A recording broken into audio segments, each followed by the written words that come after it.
ناصر.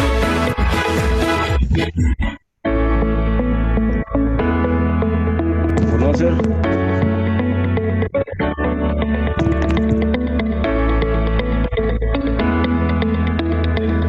دكتور ناصر.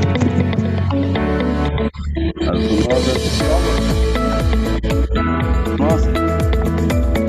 عمر انا سبنسر معايا على التليفون وانا قلت له يدخل. ما انا شايفه في البادل ليست. انا شايفه في البادل ليست المفروض يدخل. استاذ محمد. استاذ محمد. ايوه يا فندم.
معلش يا دكتور،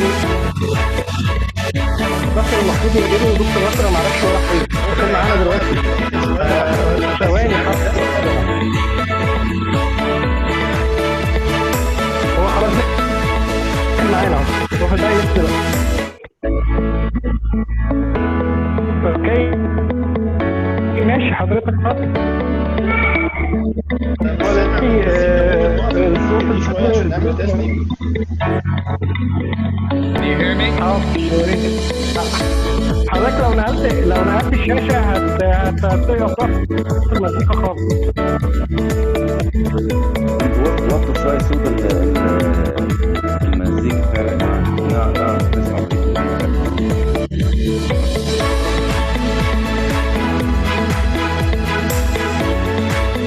دكتور بعد اذن حضرتك المزيكا ممكن تروح خالص. حضرتك لو جبت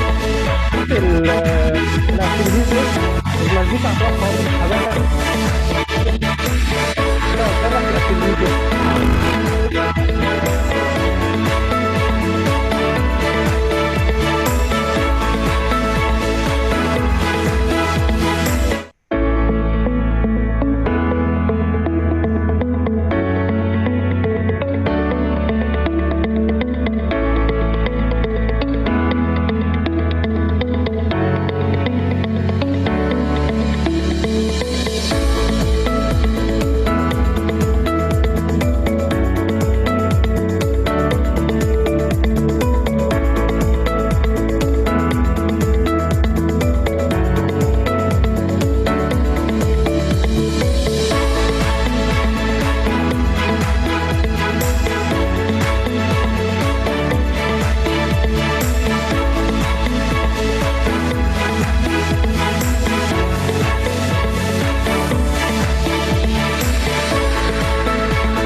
Can you stop the music?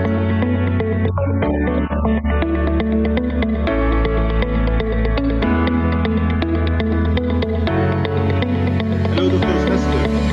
Yes. Can you stop the music? Yeah, I'm asking them to stop the music now, please wait. Okay.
نقف المزيكا عشان نعمل تيست للفيديوز قبل ما نبدا البرزنتيشن.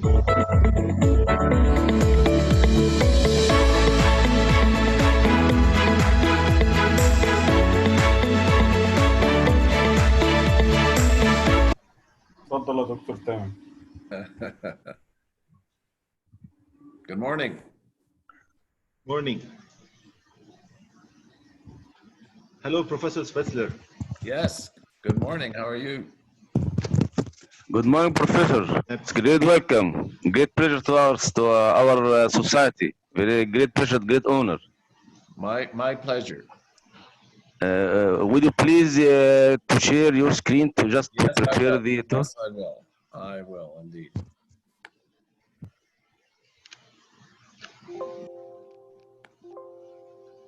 Okay, great. I'm not. Yeah, but you've got to give me control. You don't have?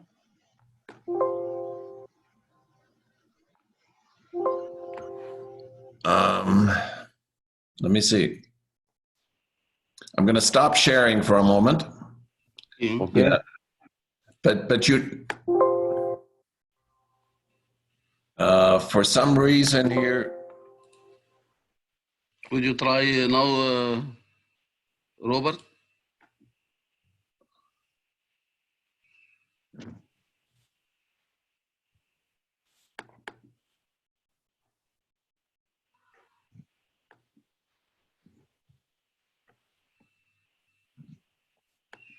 There we go. But just try a video. Can you see that? Yeah, Yes. yeah. Is it playing nicely? Yes, Very playing good. line. Perfect. Okay. Perfect. I think that's pretty much all you need. Let me just go to.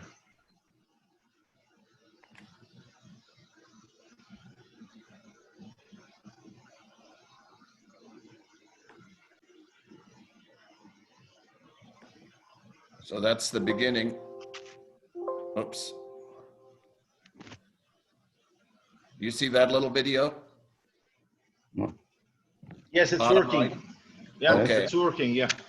Okay, I'm ready anytime you are. Okay, perfect. Dr. Tamer, try to share your screen, Dr. Tamer. Okay.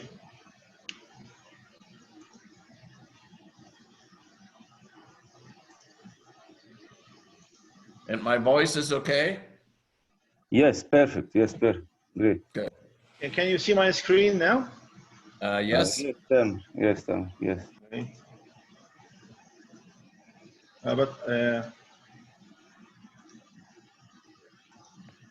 Is the slides changing? Yes. Yes. Perfect. Okay, that's perfect. Perfect. Perfect. Perfect.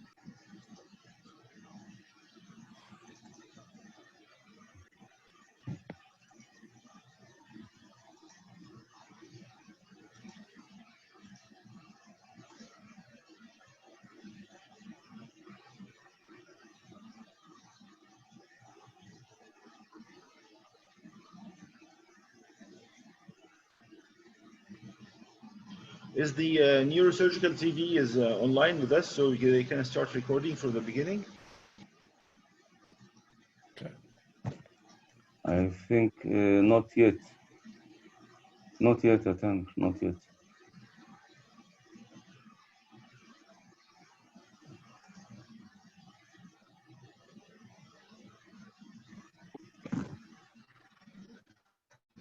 دكتور ناصر. دكتور ناصر.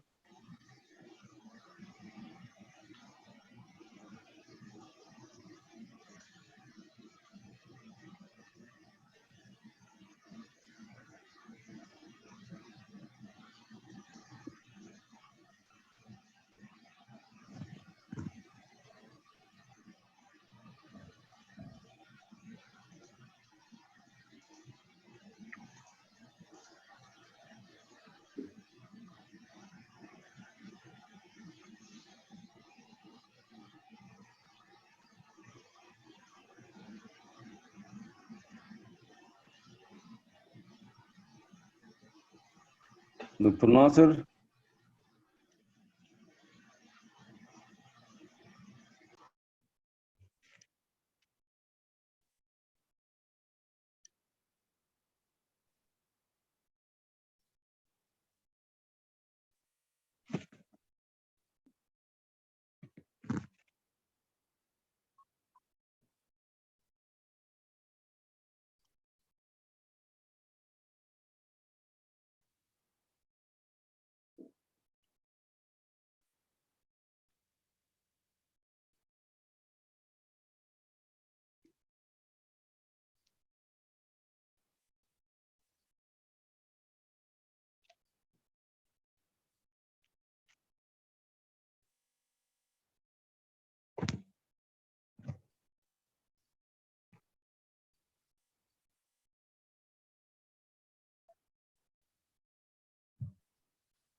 دكتور ناصر.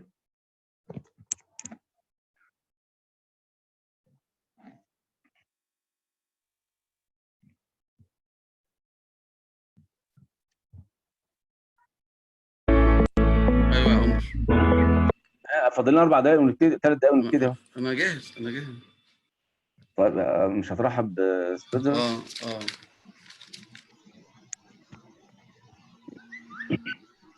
فاضل 3 دقايق. يا مجدي. مع حضرتك يا دكتور، اتفضل. ابتدي الساعة 2 بالظبط. بإذن الله إن شاء الله. اليوتيوب مش شغاله مش كده؟ لا شغالة. YouTube is working. I will start to exactly to welcome speech for Professor Spitzler and Tamer Hassan, and then we start our session at 2 exactly, just 3 minutes more. Let me just send the link of live stream to John Bennett now. Yes, okay. عادل تبعت لي اللينك؟ لا لسه يا دكتور، هبعته حاضر. Please عادل send me the link to send it to Neurosurgical TV.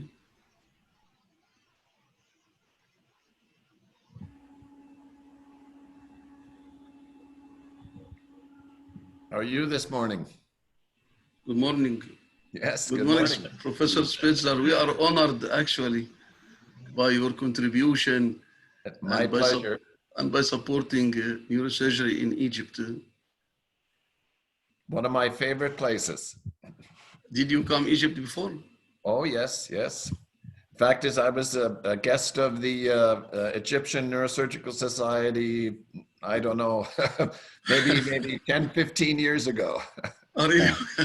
Yes. We will renew again your memories about Egypt. Everything changed. Yeah. And in the next opportunity, I hope that you give us such honor next I would year. be delighted. I sent you already invitation for Third Man's Congress, but you sent apology. It was supposed to be in October this year. Yeah. But because of what's going on and this pandemic, it was postponed 1 year. It will be October next year.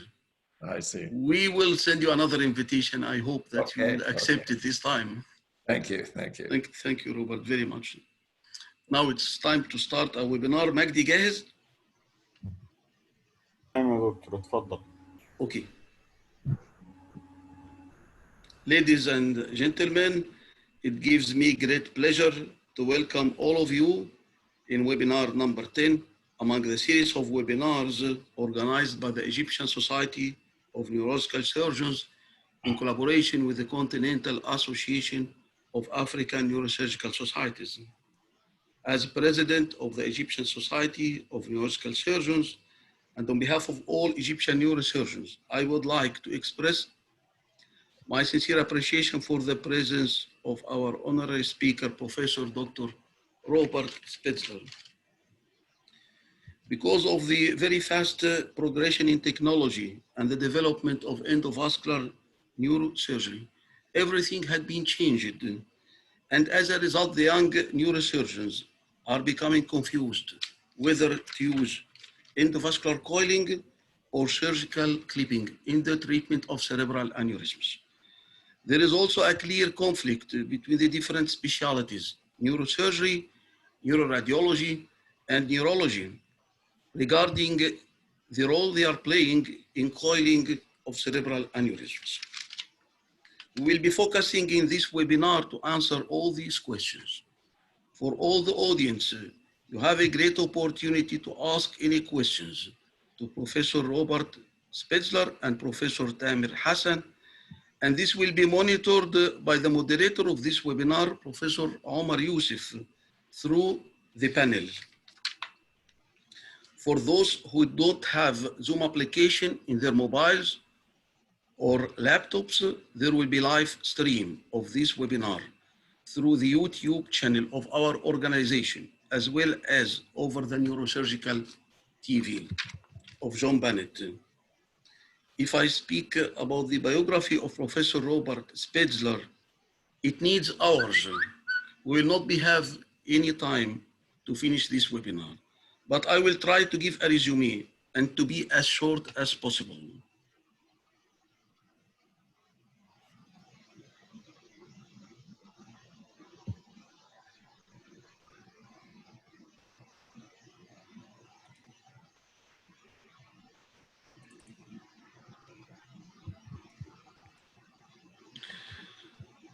Professor Robert Spitzler obtained the Bachelor of Science degree in Biology and Chemistry in 1967.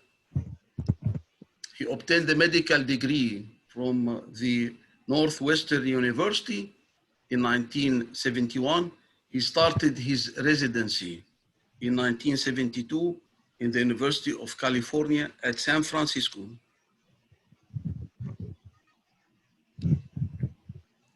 During his residency, he published 15 articles in refereed journals. He edited 2 books, and he had 20 presentations at national and international meetings. At the last year of his residency, he was awarded the Trauma Fellowship from the National Institutes of Health.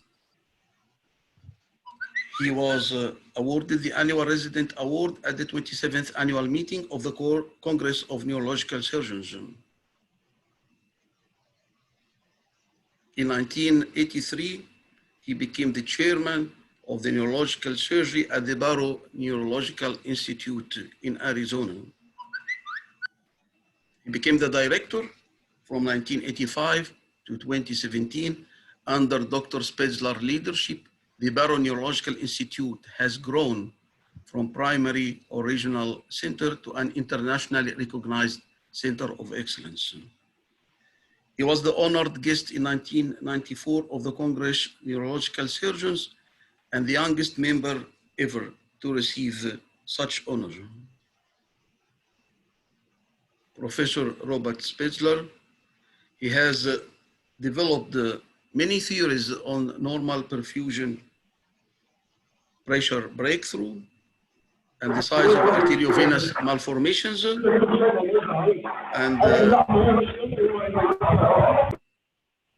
and the development of a grading system of arteriovenous malformations. Professor Spitzler treated more than 6,000 aneurysms through operations, and he published more than 600 articles in peer-reviewed journals and edited more than 20 book chapters. Thanks, Robert, for accepting our invitation and for giving us such honor. We are all honored to have you with us in this special session.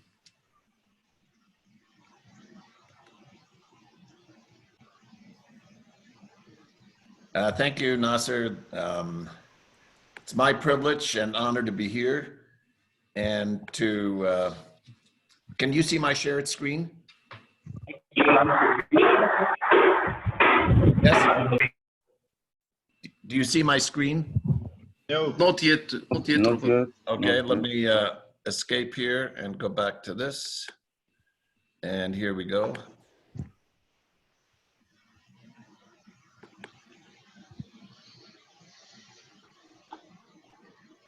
Yes, now. Yeah, Yes. we can see it. Okay. Yes. Well, thank you again, Nasser, for that very kind introduction. It's a privilege to be here, and it's one of my favorite topics. So I'm going to get right into it.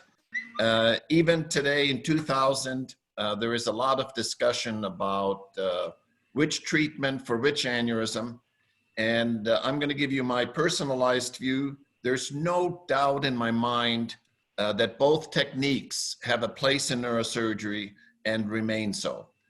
So the debate is really, is coiling superior? There have been 4 prospective randomized trials of saccular aneurysm.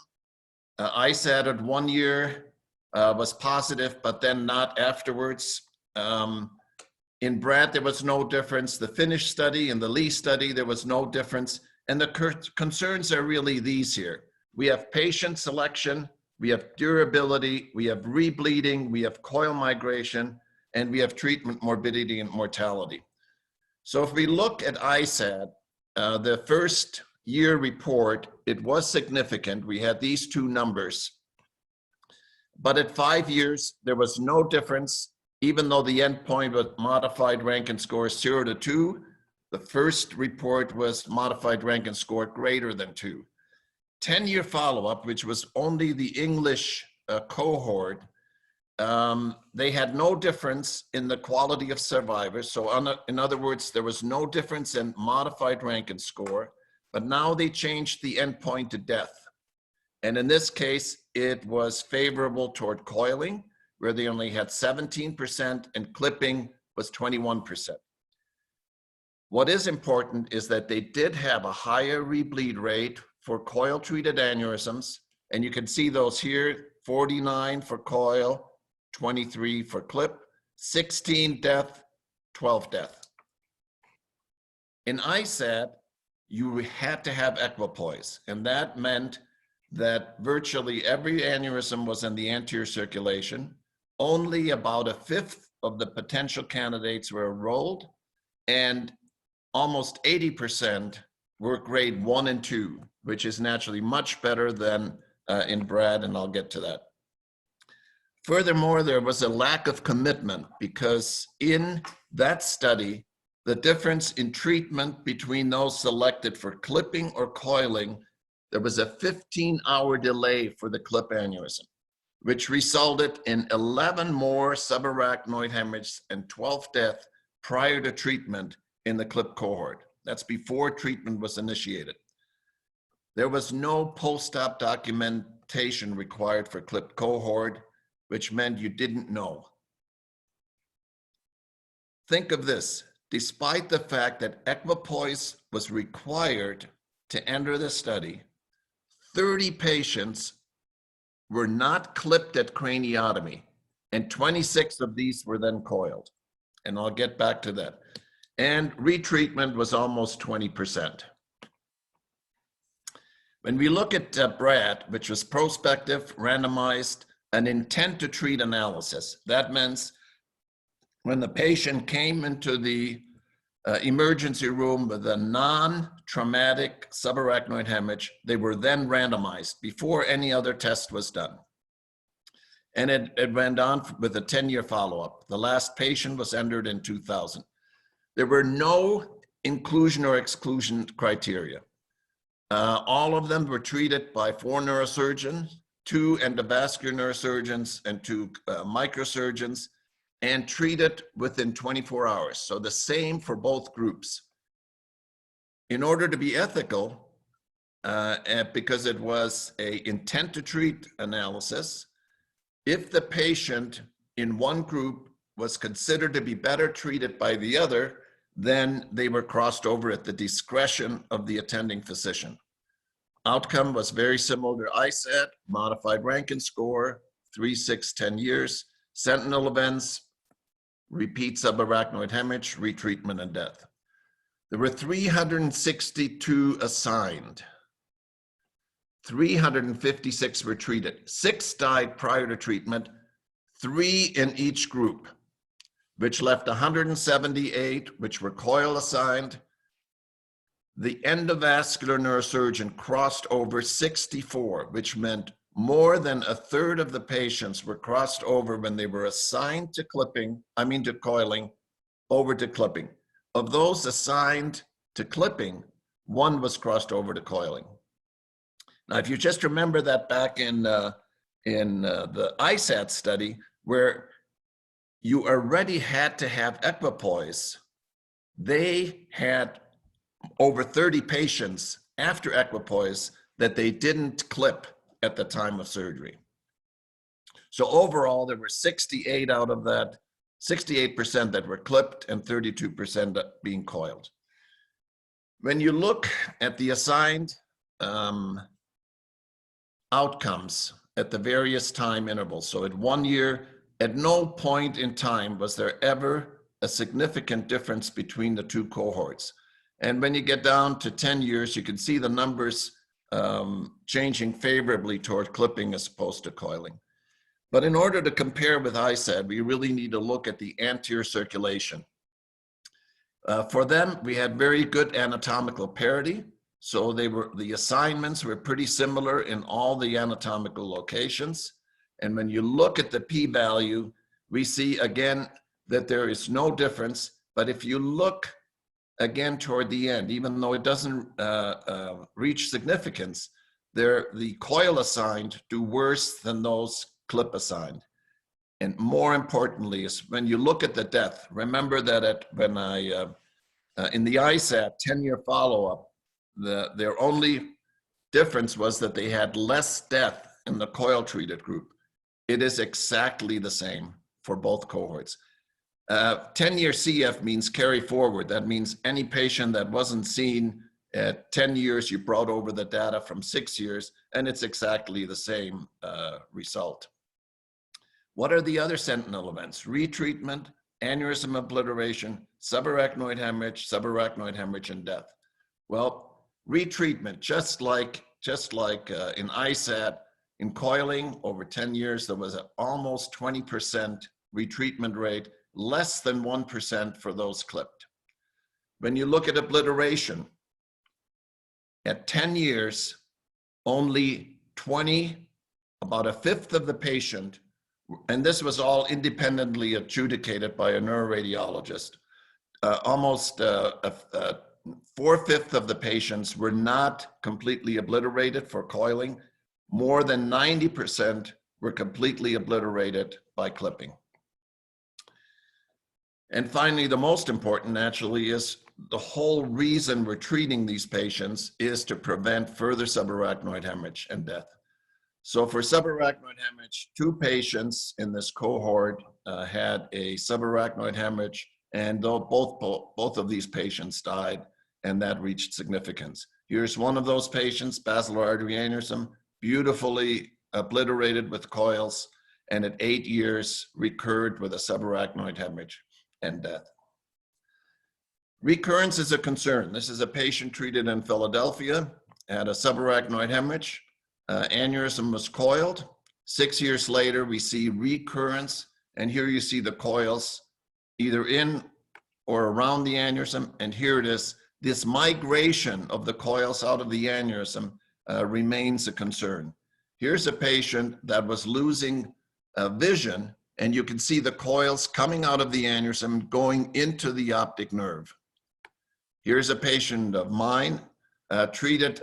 She was a neuro-ophthalmologist. She was treated by my colleague, Dr. McDougall. 3 years later, she developed a third nerve palsy, and you can see the coils going into the third nerve.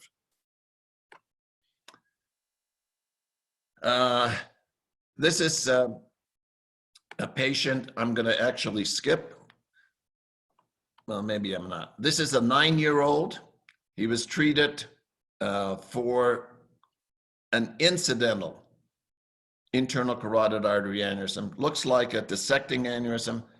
They had 7 pipelines were replaced over 2 years, developed visual loss after the first stent placement, had progressive worsening until when he came to us, he had no light perception in the right eye and only a nasal hemifield in the left eye.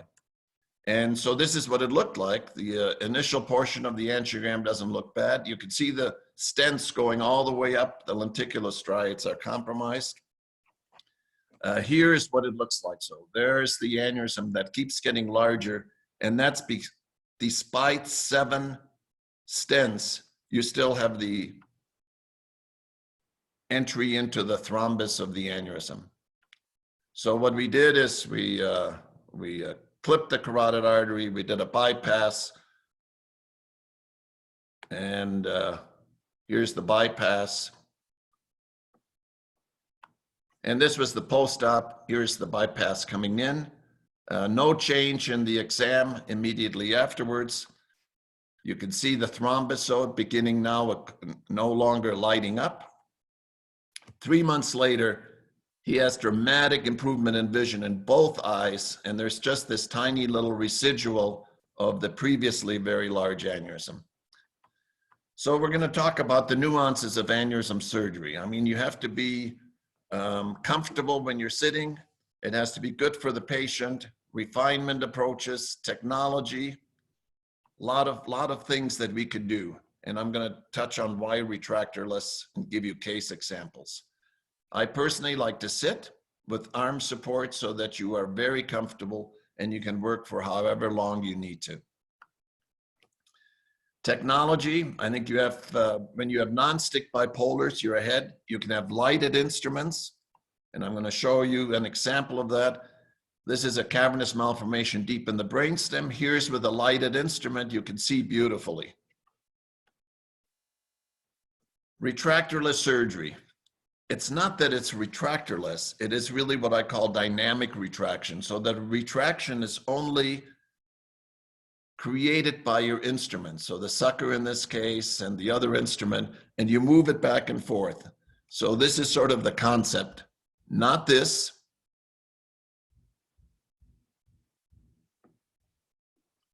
But this.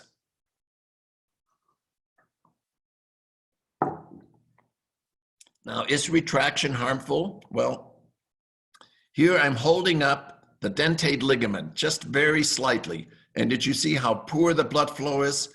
And as I relax it, it comes right back. So we underestimate, I think, the risks of ischemia with retraction. Here's a case, coiled multiple times, recurred. I'm putting a clip on. This is not good, that's bleeding. Come down, no retractor in place. You'll be able to see the stent inside the internal carotid artery. I have to sacrifice the carotid artery. Here are the stents. In this case, I was prepared if this would happen. So here I'm using a retractor to stop the pulsations of the hemisphere and then just create a bypass. And this is what it looks like.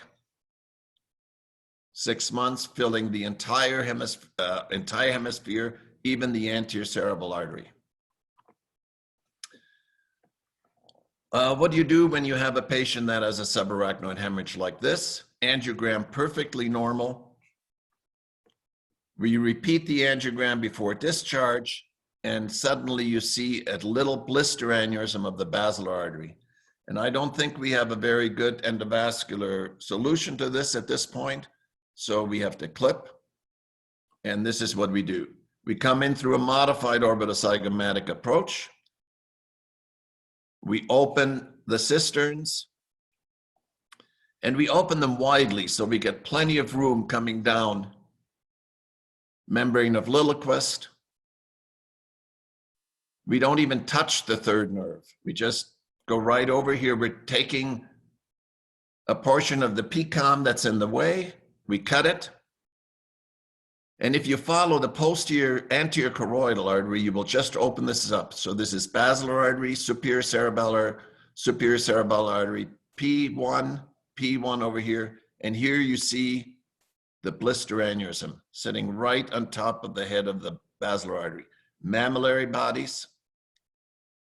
So we separate this out. I like to put a little cotton on for reinforcement. And then a tiny clip, making sure we're past the thalamoperforators, and then pushing down toward the basilar artery to grab as much of normal tissue as possible. And we clip it. We make sure that there is nothing caught in between.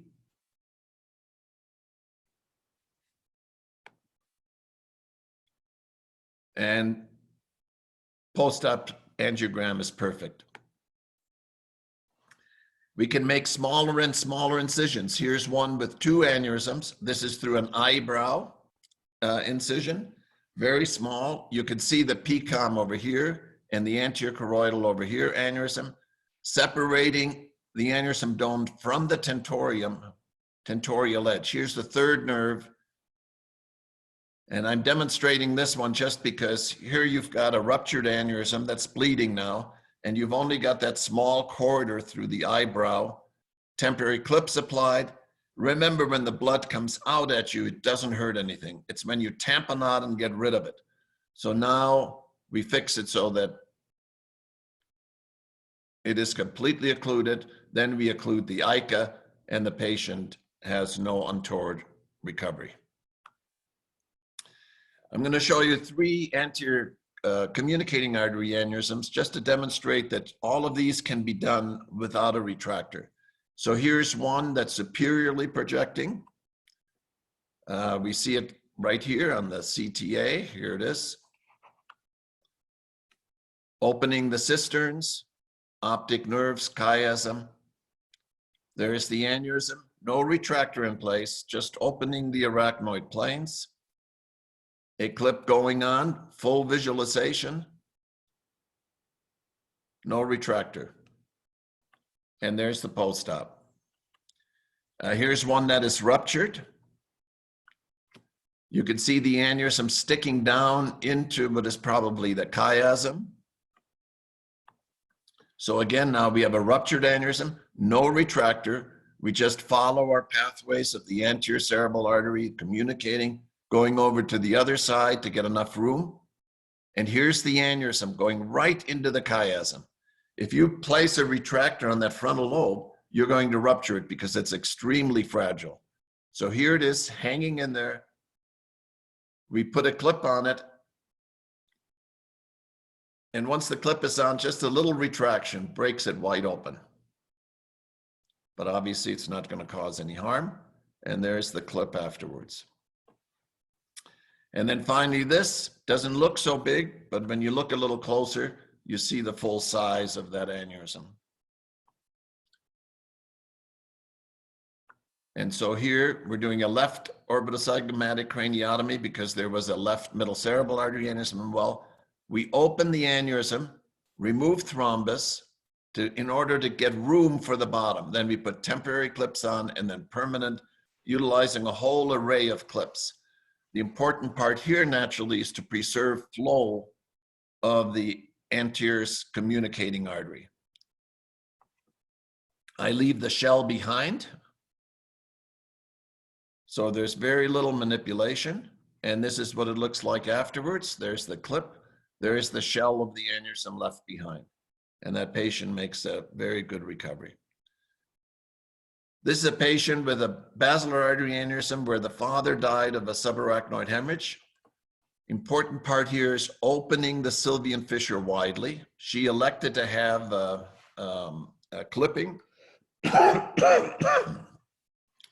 Again, we go right down, basilar artery. Basilar artery, you can see all the structures coming off. Third nerve on the other side between the SCA and PCA. SCA over here, PCA. I never touched the third nerve, it's way off to the side. And now the critical portion is to go around the sides to make sure there are no perforators. And then no retractor in place. Just using the instruments and the tines. PCA, SCA.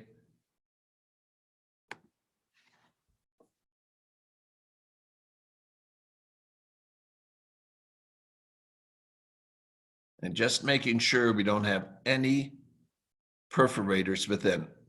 Here you see very nicely the thalamoperforators on the other side, behind there. And then we inspect.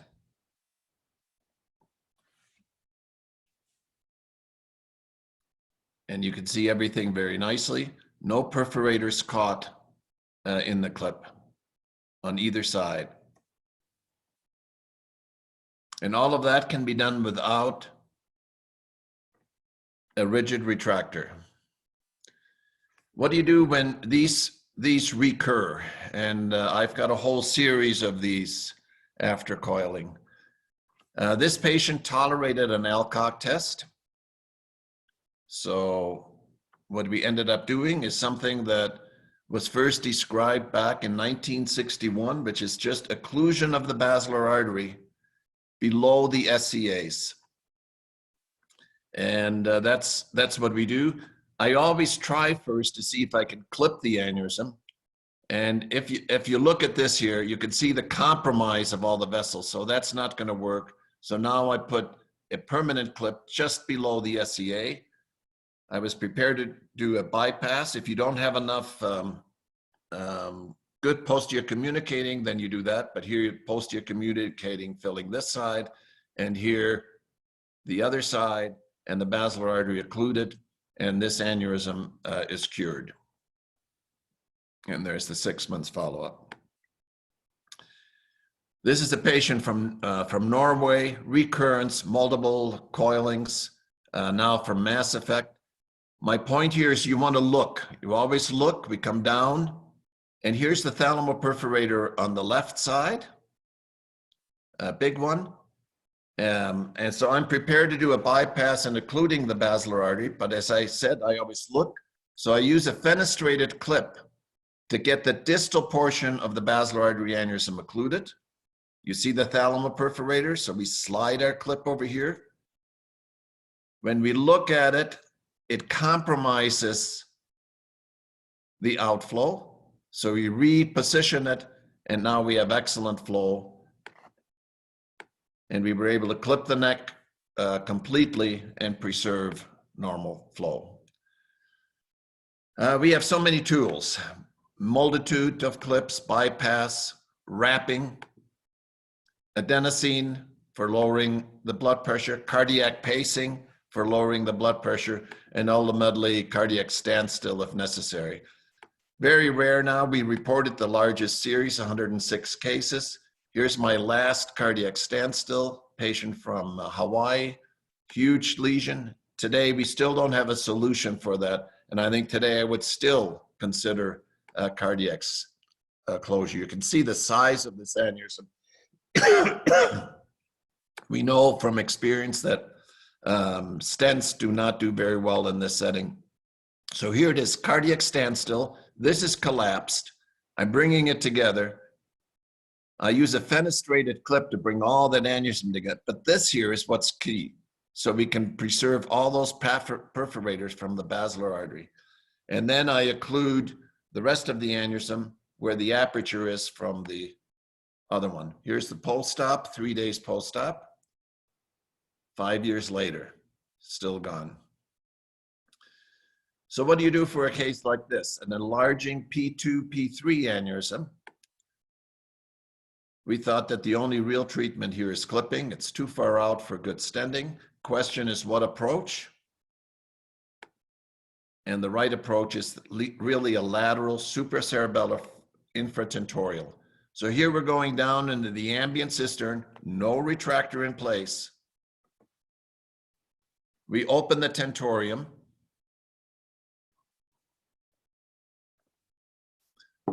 So that we have more room. Fourth cranial nerve is underneath the arachnoid. We shrink back the tentorium. So this is proximal, this is distal, ambient cistern, cerebellum, temporal lobe. And we just keep opening, and there's the aneurysm. So what is the problem? We have to preserve these perforators. So we just keep going. And this tiny little vessel, I decide we're gonna save. And we just keep working at it until it's loose enough so we can put a tine underneath it. There's the little perforator. And then clip it. Distal PCA is coming up here.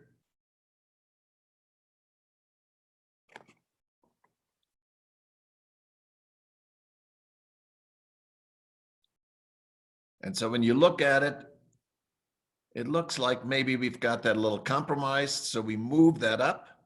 So we be sure we get good flow here in all these vessels, and then add on an extra little clip to get rid of it. And then there's the ICG. You can see very nicely where both these little vessels are completely open and the aneurysm is gone. How about more difficult one? This is an Ike aneurysm that has ruptured. You can see it right here. Post-subarachnoid hemorrhage. We're going to do a retrosig approach. We're not going to use any retractors. Here's the sixth cranial nerve. That's the clivus right here. Basilar artery down here. Aneurysm right here. No retractor in place. So what is the problem here? Well, this aneurysm goes into the brainstem. We have to get separation, and because it had previously ruptured, it was extremely adherent.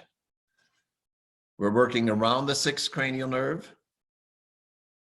And so we have to open this spot right here, and we're going to do it with sharp dissection. because the pia and the arachnoid are so adherent. And then once we have that really open, then we can put a clip across it. But you can see how we have to keep working to get enough space to get the tine of the clip across. And that's ICA naturally right below it. ICA down here, basilar artery here. Distal ICA branch. Now we have enough room. And now we can put the clip on to eliminate that aneurysm. But you notice there are no retractors in place. Despite that, an ICG shows nice obliteration. And here's the post-op. Aneurysm completely gone. What about a case like this? This is the classic blister aneurysm right here, usually with a lot of subarachnoid hemorrhage. Here you see it. Optic nerve, internal carotid artery. You see the aneurysm, which is a pseudoaneurysm. You see a blood vessel on top of the aneurysm. You see the platelet plug. This is how I like to treat these, and we've reported our series. You take very thin Gore-Tex, and you bring it around the carotid artery, and that's the sling. And once I have that in place, I've got pretty good control.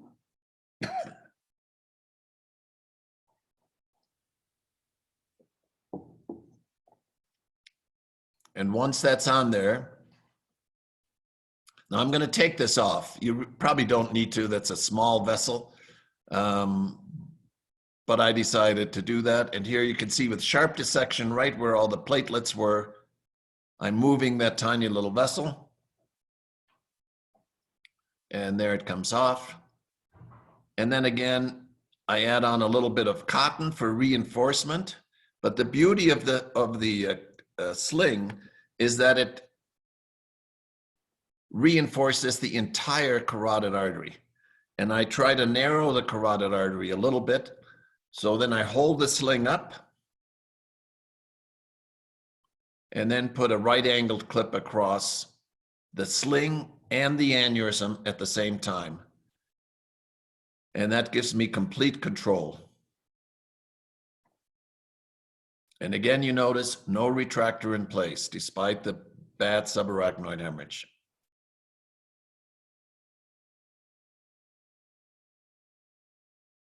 And then just lifting it up, trying to tighten it so that it's equidistant from everywhere.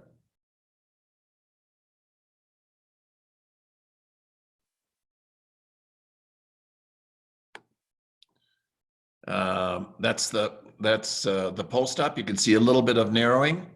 No change in exam. She had that stroke when she ruptured her aneurysm.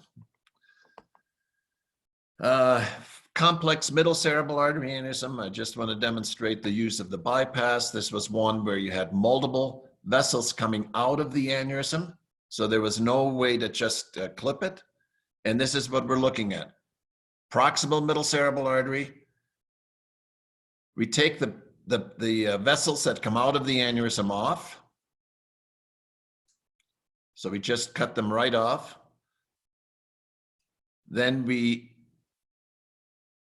remove the aneurysm to get more room. So now we have a proximal middle cerebral artery. We take two vessels, two distal middle cerebral artery vessels, and with an 8 kind of configuration, anastomose them to the middle cerebral artery so we get blood to these two vessels. And then we have one more left. So that's the proximal one. Then we have one more distal vessel, the third one, and for that, we use STA for that last vessel to supply blood to that. And this is what we ended up doing. And this is what it looked like. So you had the proximal middle cerebral artery getting these two, and then the STA getting the one that's missing right here.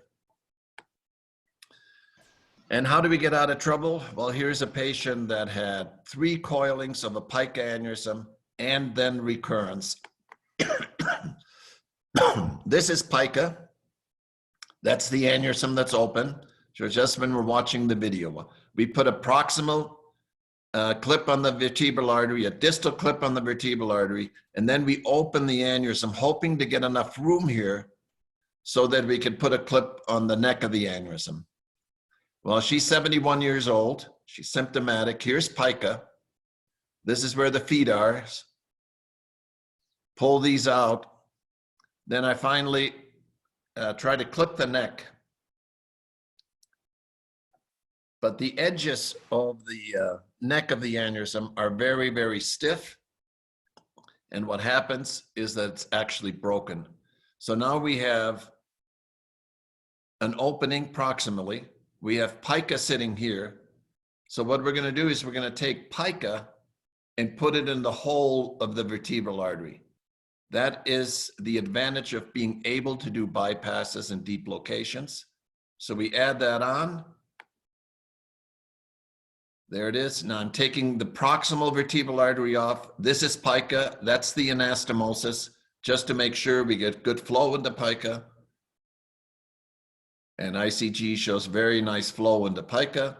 And this patient ends up doing very well. Here's the bypass right here. And that is the value of what we have in our armamentarium. You can see beautiful filling of pica. Finally, giant ruptured aneurysm. I just want to go through our thinking. This is somebody that has been clipped multiple times. Age 24 was the first time. Then she had a recurrence. They added another clip, another recurrence, 3 clips. Now she comes and sees me in 2010. This is with her permission. So this is what we have, this mess. Well, when you look at this here, we have to analyze it step by step. First thing we notice is that it's off a branch of the middle cerebral artery. It's not proximal to the trifurcation. It's really only one of the branches. And then you can see all the clips. Second thing we notice is that if we are able to preserve these, we've got a lot of flow going into that. And then finally, we see that the anterior temporal artery is intact despite all the surgery. So what we're going to do is we're going to try to put a clip here and bypass using the anterior temporal artery to the distal portion of this branch. So this is it. Here are the old clips. We find the middle cerebral artery proximally, then we go distally, and we find the outflow. By clipping the middle cerebral artery, you can obliterate, you can show the distal flow. So here's the anterior temporal artery. It's actually going right into the tentorium here from the previous surgery, but it had good flow. So we use it. And then with an 11-0 suture, we go to the distal branch and anastomose it. That provides flow to the distal portion of the that middle cerebral artery. And we get that done, and there it is. There's the anterior temporal artery. Then we put a permanent clip on that branch that's going directly past the trifurcation. And now when we do an ICG, we see very nicely the flow. And here's the post-op. Anterior temporal artery going right past it, filling this portion. Aneurysm completely obliterated. There's no way it's going to come back. And finally, the last case I'm going to show you is just an 18-month-old. She has a dissecting aneurysm on A2. Nothing we could do endovascularly for this one. No retractors. Here's the A2 that was obviously dissecting. So we're going to take the frontopolar from the other side and bring it over to patch it and create an anastomosis in case that thrombosis. As it turns out, really, they all stayed open. And here's what we did. Taking the frontopolar from the other side and then patching it. And I thought maybe this would occlude, so this was an extra safety precaution, but it didn't. And here she was. And here she is 5 years later. So in conclusion, what I want to say that in BRAD, 36% of the patients were crossed over from coil to clip. There's no significant morbidity and mortality difference at any time in BRAD. However, the risk of rebleeding, retreatment, and obliteration favor clipping. There are a lot of nuances, positioning at, you can see that all for yourself. Obviously, collaborating with your endovascular colleagues is mandatory. I thank you very much for your attention. Thank you, Dr. Spencer. A deep appreciation for this great experience and with this detailed, fantastic, interesting presentation. Thanks a lot. I think we could start a couple of questions. We have with us in the panel Professor Hussam Al-Husseini. Dr. Hussam, are you here? Please unmute yourself.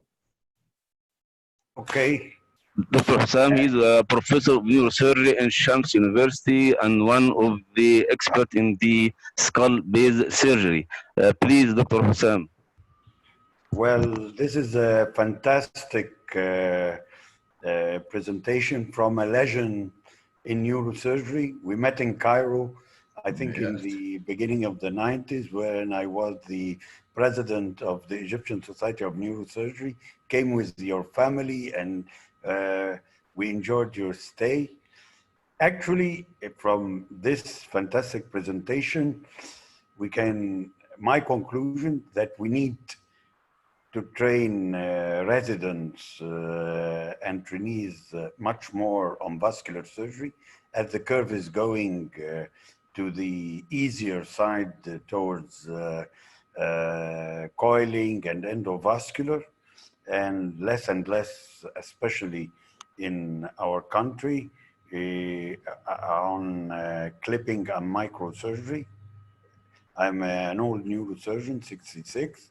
And the second point, I think that the endovascular surgeons have to improve their techniques and the appearance of other modalities besides coiling in order to improve results. So this is a two-way improvement of training to reach such a professional and high level. Second, I think the endovascular with such a presentation need to improve their facilities to get better results and compete. So what's your opinion? I agree with everything you said, absolutely. I think in today's world, when you have an aneurysm, you really need the team approach. You need both a very qualified endovascular surgeon and you need a very qualified microsurgeon. It is not really something that serves the patient well when you only do 1 or 2 aneurysms a year. Actually, it's a pity because maybe 15 years ago, we used to operate and clip aneurysms. Our results were really excellent. In the last years, I can rarely see in Cairo or even in the whole of Egypt presentations with clipping. Most of the presentations are going with endovascular. So I think, and then when we meet the difficult ones, you don't have any surgeons, at least in our part of the world. But I was really fascinated, as usual, by such an excellent presentation from a legend in skull-based surgery and in endovascular. And we hope to see you in Cairo soon after the COVID problem in our next meeting. You come with your family and it will be our privilege. Thank you very much. Thank you. Thank you, Dr. Professor Hassan, for these nice comments. Dr. Professor Osama Al-Ghannam, the Professor of Neurosurgery, Al-Azhar University. Please, Professor Osama. Yes, I must say that I enjoyed your lecture, Professor Spitzler. We are very lucky because we don't have a higher number of aneurysms like Europe or USA. We just have probably with the most famous surgeon is just probably not more than 10 a year, which really isn't. And I must confess to you that people in this country, they prefer, and we ourselves, we saw our colleagues of endovascular surgeons, the learning curve is growing very quickly. That's why we shift these patients to them. And if they fail or they say, no, I can't do it, or I have a problem with it, then as a surgeon, we interfere.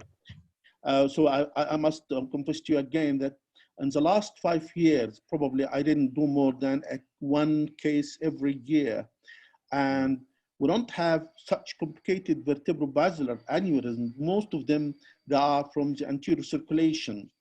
I'm a bit fascinated by your illuminating instruments like the sucker, illuminating non-sticky bipolar coagulatum. This is really fantastic. I wish to have this, but I'm afraid I couldn't afford so far. Well, maybe you can. The Catalyst company makes them for us. Well, we'll try anyway. But the people, they say, why you do surgery for me and open my head instead of you can have a puncture in the groin? That's what they say in this country. Yeah. But anyway, I think I enjoyed your vertebrobasilar work. It's fantastic. I come across with a giant middle cerebral artery aneurysm before, and the neck was very wide. So I used many clips to make an artificial clip without doing bypass, because bypass probably very tedious also, and we couldn't do it all the time. But we make an artificial neck and then we excite the big sac of the aneurysm. Okay, thank you very much. We enjoyed really your lecture. My pleasure. Thank you, Professor Osama, for these nice comments. We have the Professor Dr. Nabil Abdurrahman. Yes, please unmute yourself, Dr. Nabil. Dr. Nabil, are you here? Dr. Nabil? Dr. Nabil? Please unmute yourself, Dr. Nabil. Okay, I have a question, Dr. Spitzer. I'm asking about your tips and gifts to our juniors, how to deal with these complicated ruptured and coiled aneurysm. How could we deal with this sophisticated problem? What is the strategy? What is the tips and the gifts to do this? Yeah, you know, there are so many different variations on this. When we have rounds every day where all the residents come and the other attendings, and we look at cases, I think that's really when you want to plan your strategy, and you want to have a escape option for every step of the way. For example, if the aneurysm ruptures, what are you going to do? Is the likelihood of a bypass important? In which case you're prepared for the bypass, and so on down the line. It's interesting because at the BNI, since I have retired and Dr. Lawton is now the chairman, the ratio of clipping and coiling has really remained the same. We have some excellent endovascular surgeons, but the patients that come in, about 60% are clipped and 40% are coiled. And I think what we have to do is we can't just look at the results right away. We have to look at the results years down the line. So if they come back, they become much more difficult aneurysms. So I think sort of going step by step makes the most sense to me. Thanks, Dr. Spencer. Yes, Dr. Nabil, are you here, Dr. Nabil? Yes, yes, Yes, I can. please, Dr. Nabil. He's a professor of neurosurgery in Alexandria University, and he is the former president of the Egyptian Society. Please, Dr. Nabil. Well, thank you very much, Professor Spetzler. We really enjoyed very much your talks, and as usual, we have been enjoying it all the time. The first time I saw you in the early 90s, and of course, when that was in Paris, and the nice jokes you always give it during the meeting, so that if anyone is sleeping, he will wake up. And but anyway, and you were fascinated in Cairo, and we had a lot of you sat with us long times in Kuwait. But really, I think being a cerebrovascular surgeon since the 70s, we still lack too much the skills to do all this microanastomosis and make the decision during surgery if what to do if we are confronted with one of these complicated cases. We go in and we have an idea that it will be easy to clip. We will only choose the particular clip, which we don't have enough collection of the clips. We usually go to the surgery with 5 or 6 clips or 10 clips that we don't have all them available for us. And if we are confronted with something, we don't have something out of the table. We cannot think of it. So I think we really need a lot of training in surgeries. We need our young staff to go and train in centers like yours with Michael Lowton and in other places, so that we can get these skills. It's far advanced for us, but I really hope that one day our juniors will do it. Thank you. Yeah, Nabil, I really agree with that. The nice thing about microsurgery, is that you don't need very much. A little laboratory, an old microscope, and you can practice all the time. But traveling around the world and visiting places and spending time there is the solution, just like you suggested. Yes, I think so. Yes. Thanks, Dr. Nabil. The last question from our friend, Professor Najia Al-Abbadi. Dr. Najia, are you here? Dr. Yes. Najia? Yes. Good evening. Good evening. Welcome, Dr. Najia. Yes. Thank you. Thank you so much. Good evening for everybody. And I hope you Eid al-Adha Sa'id, inshallah. I think it's the same day in Egypt than in Morocco, I think. Yeah? That's right. That's right. Let me welcome Professor Najia Al-Abbadi, President of the Pan-Arab Society of Neurosurgery. Thank you for joining us, Najia, from Morocco.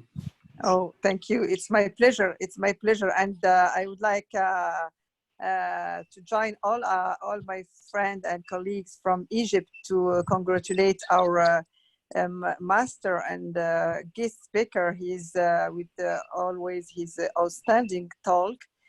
We always, when we listen your presentation, we are we appreciate very much Professor Spitzer, and thank you for being with us in Egypt today for Eid al-Adha. It's one of the one in the festive day in our year in our countries.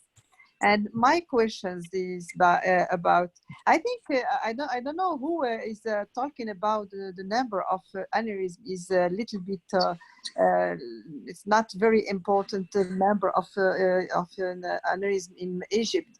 I think it's in Morocco we have had 5 talks, but we did a great job in the 19 with the experimental job with dissection of 100 brain, and we found that at that time that we have the same number of the aneurysm as around the world in USA and other countries.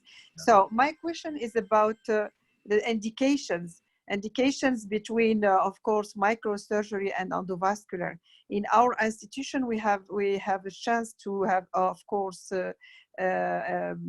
trained microsurgeon and trained also endovascular.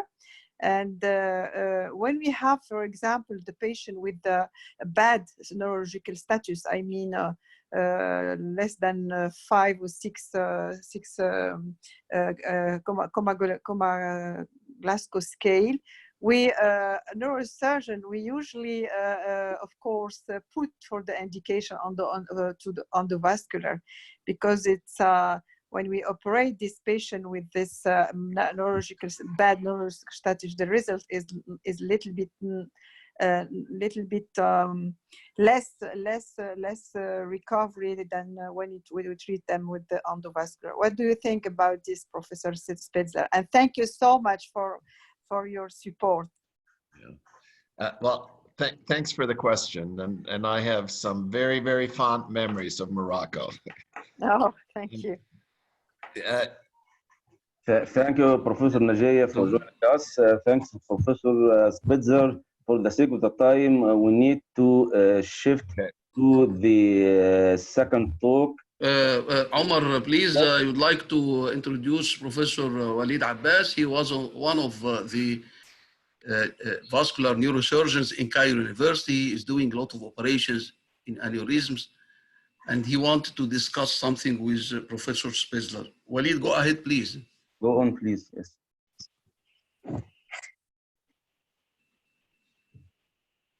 Walid, can you hear me?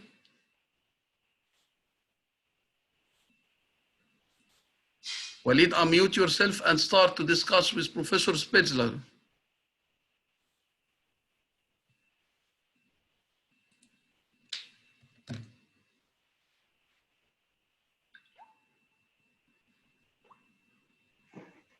Can I deliver a question to Dr. Spitzer before until Dr. Yes, is ready? Yes, please. Yes, Dr. Spitzer, there's a question from our junior Dr. Muhammad Khamis. He asked about, do you think, sir, the vascular surgeon need to be hybrid surgeon doing both microsurgery and endovascular management? What's your opinion, Dr. Spitzer? Well, I think it depends where you are. If the volume supports both endovascular and microsurgeon, I think that's the best, because then each person can really push the envelope and be the best that they can be. اوكي ماشي ماشي.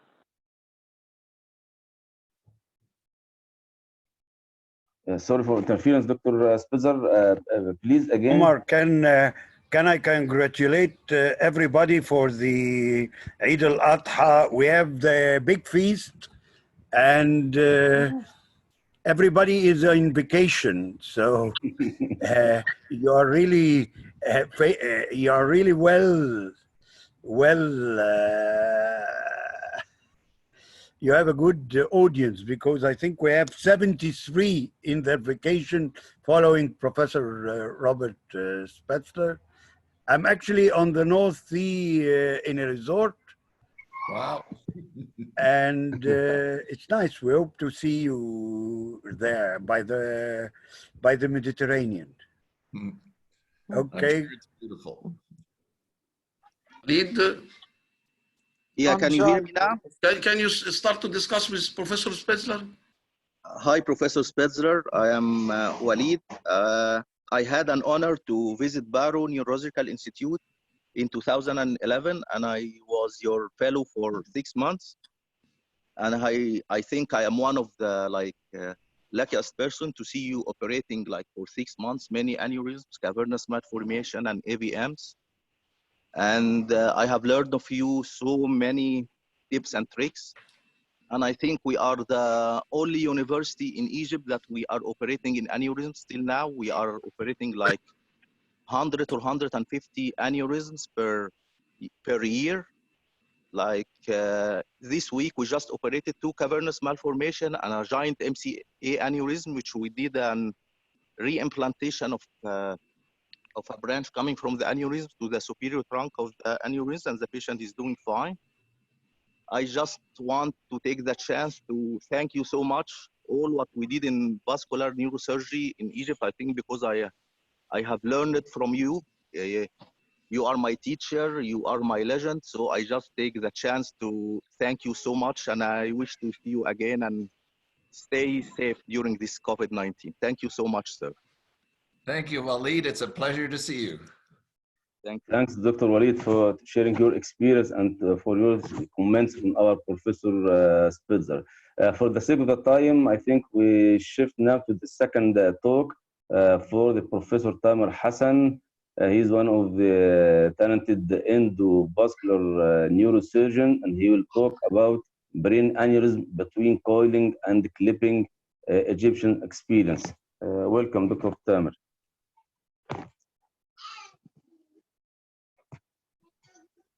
Dr. Tamer. Thank you, Dr. Omar. For everybody, congratulations for the happy Eid Adha Day for everyone. May I share my screen? Yes, yes, please. Yes, please. Can you see it now? Yes. Yes, perfect, perfect, perfect. Okay. So I would like to demonstrate our experience in Alexandria University about the aneurysms between the issue of coiling or clipping and which is better and so on. So there are 4 prospective randomized trials, as Professor Spitzer said, and it's very difficult actually to talk about aneurysms after Professor Spitzer, but this is my luck today anyway. So the ISET did comparison at 1-year results, but not at 5 or 10, and except for deaths. And in the finish, there's no difference, and in the breadth, there's no difference at any time point. And it's the same for the study, and there's a Canadian matched controlled study saying that clipping is better. But all these studies concerned with coiling, not the flow diversion or not the new technologies that had developed in the endovascular practice. And in Egypt, we have a problem about facing endovascular practice about the finances, because there are limitations of the materials used, especially if you have a complication, that you need more coil, more balloons, and if you have a vessel occluded, you need to shift to mechanical thrombectomy. And there are a % of endovascular procedures that need redo surgery, and this is very important, and we have to tell the patient from the start about it. And this means additional more coils or flow diversion. So the question is there a technical superiority of surgery over the endovascular treatment, and that we should advise the patient about it or not? That is the question. So let's talk about what are the ideal patients for clipping. I am talking about our practice. It's different between countries, so I'm illustrate our practice in what are doing in our university. So if you have a young patient with long life expectancy, I think endovascular treatment has a % of redo, so I prefer to do surgery for them. And we follow the protocol of doing the carotid aneurysms distal to the dural ring by surgery, and most of the posterior cervical aneurysm, we left them for endovascular, except some cases. So if we have an aneurysm like this with a blunt trauma to the head, you can see the bullet, and that did a trauma to the artery. We have a traumatic aneurysm. We don't think about surgery, and we shift to endovascular. So we used, in this case, a dual catheters, one in the inflow zone, one in the outflow zone, and we get the aneurysm clipped, coiled. And this is another case that did a ENT surgery, and after the procedure, she has injury of the carotid artery that bled. Then we have to do two stents, and then we put coils. Distal to the ring surgery is better choice. So if a patient has a large intercerebral hematoma that needs evacuation, in this case, I think surgery should be our choice, because endovascular means that you don't have to open the patient head, and it has no meaning to do coiling and then open the head to evacuate the hematoma. This 20-year-old lady was scheduled for endovascular treatment. She's a miss. She didn't marry. She don't want to open the head. But at the night of surgery, an endovascular procedure, she bled, and this was a massive hematoma that needs evacuation. So we went there and put a clip and evacuated the hematoma, and we follow up a small neck remnant, that this neck remnant grows over 1 year. Then we put a flow diverter. This is the flow diverter stent, and we have the patient now the clip, and this is 4-year follow-up with no neck remnants.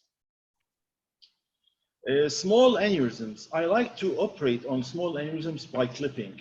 It's difficult to do them by endovascular. You may have rupture. You have to put a stent, and so on. This is a small MCA bifurcation aneurysm, non-ruptured, and look at the anatomical reconstruction of the neck as if there is no aneurysm.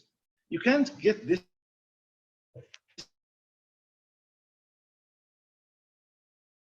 with cold clip, and the third patient did very well. And this is another case. You can see this is a middle cerebral bifurcation aneurysm, and this after clipping. Wide neck aneurysms, I don't like to put a lot of materials in the vessel, so I prefer to do wide neck aneurysms by doing surgery. And we have to respect this. You have to do the clip parallel to the artery, so you don't have any dog ears. This case is a 30-year-old female with this middle cerebral bifurcation aneurysm, and you have this wide neck. And you can see this is the clip, and I wrapped this fusiform dilatation and the bifurcation up during surgery. This is another case of 26-year-old female with subarachnoid hemorrhage, and look at the beautiful anatomical reconstruction after putting single clip. This is a PCOM and MCA aneurysm clipped at the same session and by 2 clips. So the question is, can endovascular treatment compete with this if the patient refuses surgery or not? Many of our patients refuse surgery. So if they ask about, can you do endovascular? Yes, we can do endovascular treatment. This is an ACOM, which is coiled, another ACOM, another IC bifurcation. This is microcatheter tip. You can see here, another ACOM. And this is very small pica that we occluded by coils, MC bifurcation aneurysm. This is another case that you have this angled MCA, and you can see here there is middle cerebral M1 aneurysm, and you can do something you can't do with surgery, that you can correct the angle of the stent. And if you correct the angle, the shear stresses will decrease, and then probably this aneurysm will not come back. So, and after that we did this coiling. So we published this paper several years ago when I was in Japan, that they said that the more the increase in the angle, the more the shear stresses, and the more the neck is smaller, the results will be better. So what's the problem? The problem is this neck remnant. There is a constant sentence in endovascular surgery that there is a small neck remnant that needs to be followed up. That is the only problem. So you cannot achieve that neck sealing you saw with surgery. There's a small neck remnant, and you keep following up this for 3 months, 1 year, 3 years, 10 years. And if the patient, this neck remnant is stable, and in most of the circumstances, there is no problem. But if it grows and the aneurysm refills, then you need another retreatment. And that is the problem and the golden difference between both modalities. So what if you have an endovascular treatment complication? Like in this case, this patient has 2 aneurysms, one of them coiled, another institute, the other one, they tried to coil it. And you can see these are the markers of stent. They did another institute. They only filled the inflow zone. And after the procedure, the patient has this simple hematoma. So it was difficult to open the vessel because the stent extends from here up to the carotid artery. And I don't want to harm the patient. So I couldn't open the artery. I just put another clip beside those coils. This is the first situation. This is after putting the clip and evacuated the hematoma. So what if the endovascular treatment fails? Like this case, this is a straightforward anterior communicating artery aneurysm. And after successful coiling, putting 5 coils, and I was surprised to find that the patient bled after 2 days. And it was extensive bleeding, the conscious level deteriorated, so I have to open the patient and evacuated the hematoma, putting an EVD, and then remove the coils and put 2 clips. And that was strange because I didn't find something explaining this during surgery. I didn't find the bleeding in the neck itself. So I consider this one of the endovascular treatment failures. And this is not the first case because I've experienced it, some of the patients that bled after endovascular treatment, but not as early as this patient in the second day. Next thing is aneurysm with mass effects. So this is a little bit debatable.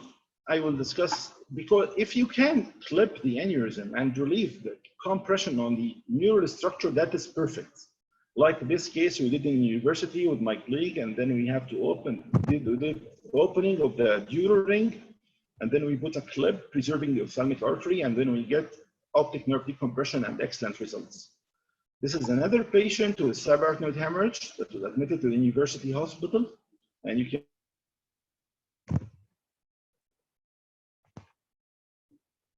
can see one artery and occluded the aneurysm with the other one, maybe, but we did successful reconstruction. I think that we are following this part. It's in the after 1 year it's the same, and I think this is acceptable results, and the patient did very well.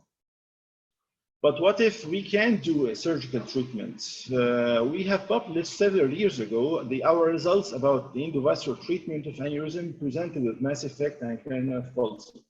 You can see a flap here. We tried to do surgery for this case, but we found very fragile neck, very fragile aneurysm that we are afraid if we may lose the patient if we proceeded. So we shift to the endovascular treatment, and we told the patient that your vision may be lost, but it was surprising that the vision gets regained after the procedure. Probably the healing within the aneurysm and the arrest of pulsations improved the neurological condition of the optic nerve. This is another patient with PCOM aneurysm, and you can see here that's long PCOM. PCOM has to be very long to get the oculomotor nerve. And then we included this with coils, and this third nerve recovered completely after the case. This patient also is the same, and she has complete recovery, especially in the upward vision. This is the usual remaining problem. And let me show you this case. This 30 years old female had a huge aneurysm, joint aneurysm. I thought if we did a balloon occlusion test and then we did a proximal control of the aneurysm at the neck, that would be good. But after we put coils here and we have the patient awake well, but she said after the procedure that the vision get worse. These are the coil. And when we did the angio, we find that there are retrograde flow coming from the ophthalmic artery, as you can see here, filling the aneurysm. So we have to open the patient, did a craniotomy, and we put a clip on the ophthalmic. We put another clip on the carotid artery, and then we opened the aneurysm and evacuated the thrombus. And after that, her vision improved completely. So we learned from this paper that carotid can be divided simply into this way. And we should consider the carotid artery branches as suction arteries. If your ophthalmic artery can suck the flow to the aneurysm, similar situation in the PCOM and the anterior choroidal artery. So we divided the carotid artery ophthalmic aneurysms, infraophthalmic aneurysms, and supraophthalmic, and the anterior choroidal artery remains the only problem. So if you have an aneurysm at the ophthalmic segment or above this, you can't do parenthesal occlusion, if possible. You can't do that. You should fill the aneurysm or trap it surgically. But if the aneurysm is below the ophthalmic artery, you can do parenthesal occlusion. This is an ophthalmic aneurysm. You can't just occlude in the neck. You should do intra-aneurysmal filling to occlude the ophthalmic artery flow, or someone needs to mute, I think, the ophthalmic artery flow, or do a surgical trapping. Another patient with ophthalmic aneurysm filled with coils, and this is very young patient that did very well. These are infraophthalmic. You can just open the neck and do just ligation. Like this case and this case, I don't think this can get flow diversion by any means. We just opened the neck and did just only simple suture ligation. This 27 years old male, he has a bleeding per ear, he has epistaxis, the aneurysm eroded everything. So we did a balloon occlusion test. We are lucky to find that this is an infraophthalmic aneurysm. We just did ligation, and the aneurysm gets smaller and the symptoms improved. So even in the posterior circulation, we have this paper published since a long time ago. And this patient was done at the University Hospital 10 years. We have this fusiform aneurysm, the basilar artery. We are lucky to find communication with the PCOMs. Then after that, we did intra-aneurysmal and basilar artery occlusion. This patient now I'm following for 10 years, and this becomes getting larger year by year, and the patient's doing very well. This is another case with right abducent giant aneurysm of the basilar artery that we did coiling at the beginning, and then we have remaining because of the angle, as I told you before, she has coil convection and flow at the inflow zone. So we put here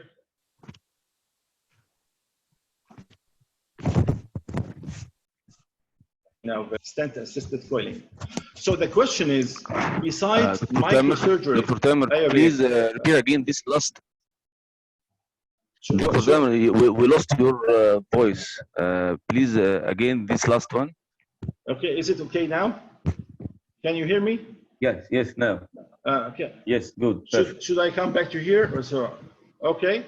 So we have this case, yes, giant basilar aneurysm, and because of the angle at the basilar artery, the curved angle, we have coil convection and growth of the inflow zone. So we put stents to change the angle, and then we refill the inflow zone with coils. And this is another similar case that we did stent-assisted coiling from the start. So the question is, beside microsurgery lab, do vascular neurosurgeons need to acquire endovascular skills on their basic training? And we are now teaching our residents to do the angiogram as a part of their training. And will this endovascular skills help them to improve the neurosurgical skills? I think the answer is yes. And I think the future is coming to hybrid practice because I think this is better for the patients, and I will show you why. Let's see what's this case. This is a very strange case of a 30-year-old male with progressive deterioration of the mental function. He's a teacher, and he noticed that he started to forget a lot. And you can see this artery is very strange, an aneurysm at the cavernous segment, another one at the neck. So we published our balloon occlusion tests, how to do this under local anesthesia several years ago. And this balloon occlusion test for the patient failed, so we used the STA. That STA was huge. It was more than 2 millimeters. And I remember that one of my colleagues told me, we don't use this one. It looks pathological. Let's take the radial artery. And I refused because I told him, if it's easy, leave it's easy. Then we used the STA for the bypass. It was successful. But 3 months later, patient come back with headaches, and we have this. The stump of the bypass grows. And after 2 years, the bypass has turned it into another giant aneurysm. What should we do now? Flow diversion, balloon occlusion test, or high flow bypass?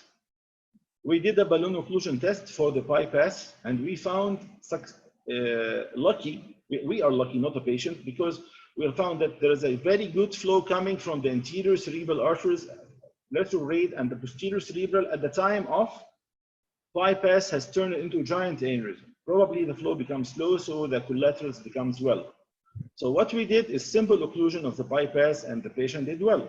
In 2016, same patient come back with this circle, and he is again complaining of headaches. And we cannot do anything about this posterior cerebral except to bypass it, or simply use one stent and put a flow diversion in it. And we did that, and lucky that the patient improves. And the aneurysm vanished because this posterior cerebral now is doing his job and also giving a middle cerebral artery collaterals. So to summarize, this patient has a giant aneurysm at the one side, and then we did a bypass. The bypass has turned it into another giant aneurysm that finally let us occlude the bypass, and then another de novo aneurysm of the PCA, and then we put a stent to solve the problem. So this hybrid practice is very important for this patient. It was very important. I think this patient is lucky that in our institute we are doing both jobs. I will talk about aneurysm retreatment.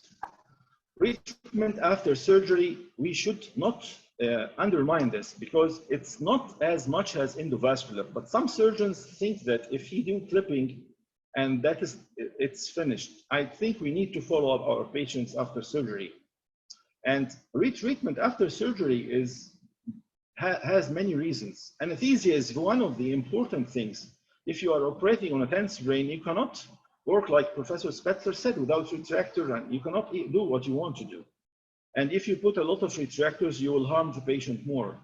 maybe because the surgical anatomy is difficult, or the clip varieties, as Professor Rahman said, we don't always have what we want from all types of clips. Sometimes the tray of clips is deficient and they have some time until they bring another newer clips and so on. And if you have a premature aneurysmal rupture, this will change all your plans that you put before surgery. And these are maybe the reasons of that. Sometimes aneurysm retreatment happens after surgery. This is a follow-up of a patient that was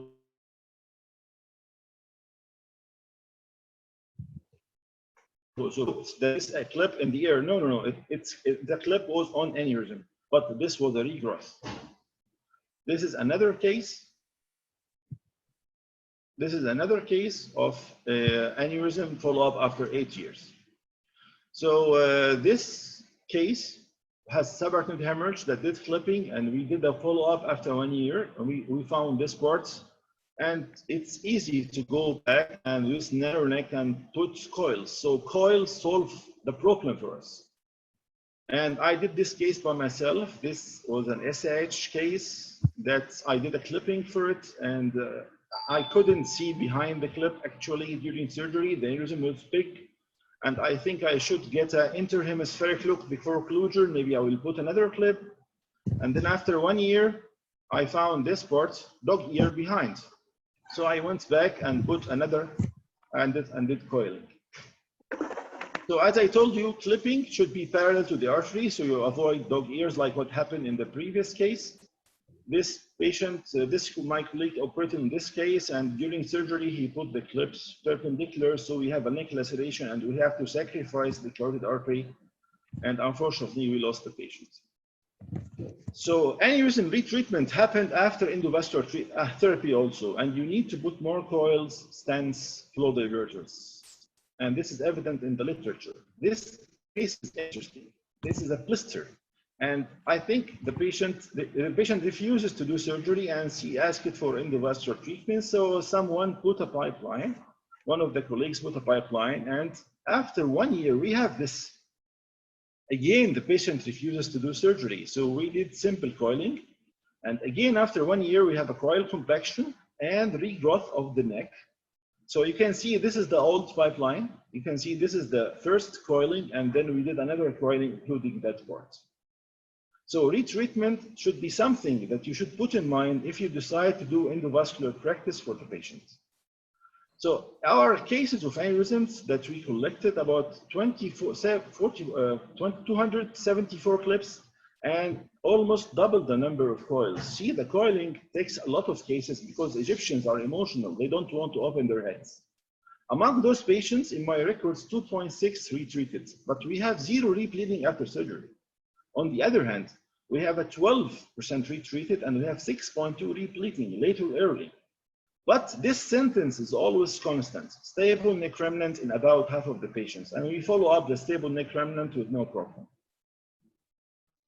So endovascular treatment carries definite risk of rebleeding higher than surgery. This is a fact that we practice it and we can see it very clear in the literature. Residual neck or aneurysm filling is significantly evident in endovascular treated aneurysm compared to surgery, yes. And there is definite technical superiority of surgery that should we advise the patient for before the procedure. This is what we should do. And if the patient refuses, he has to take his own responsibility. So finally, coiling and clipping. Coiling easier, refer to the patient, less trauma to the brain, okay? And if the patient has no vasospasm, you can take it from the ICU very fast, and it has a better system of follow-up in our country. And on the other hand, clipping, beautiful no neck remnants. You can change the aneurysm. You don't have to deal with it as it is. You can coagulate from the sides, and then you put your clip, shrink it, you can play whatever you want with the bipolar. And you don't need any intra-arterial devices. We don't know about those devices in the future, what will happen. And of course, it's less in the cost, and it's better handled of the complication, just like if rupture happens. But every year, there is something new about the endovascular treatment. This year, we have a flow diverters. Next year, we have intra-aneurysmal flow diverters. And then we have a stent that helps you during coiling. But nothing is new in aneurysm surgery. So we have to make surgery better to survive. Like this case, all the studies has compared coiling and clipping. So what about this patient? This is very difficult case. This man comes with headache, he's young, and we have this joint and another this small. What to do? Here, we just put one flow diverter for him, and this is the 1 year follow-up after the procedure. Everything is vanished. I don't know what will happen after 5 years, but this is a very acceptable results for me. So finally, there is no conclusion who is the winner, clip or coil, and there is no single randomized control study that can tell you what to do.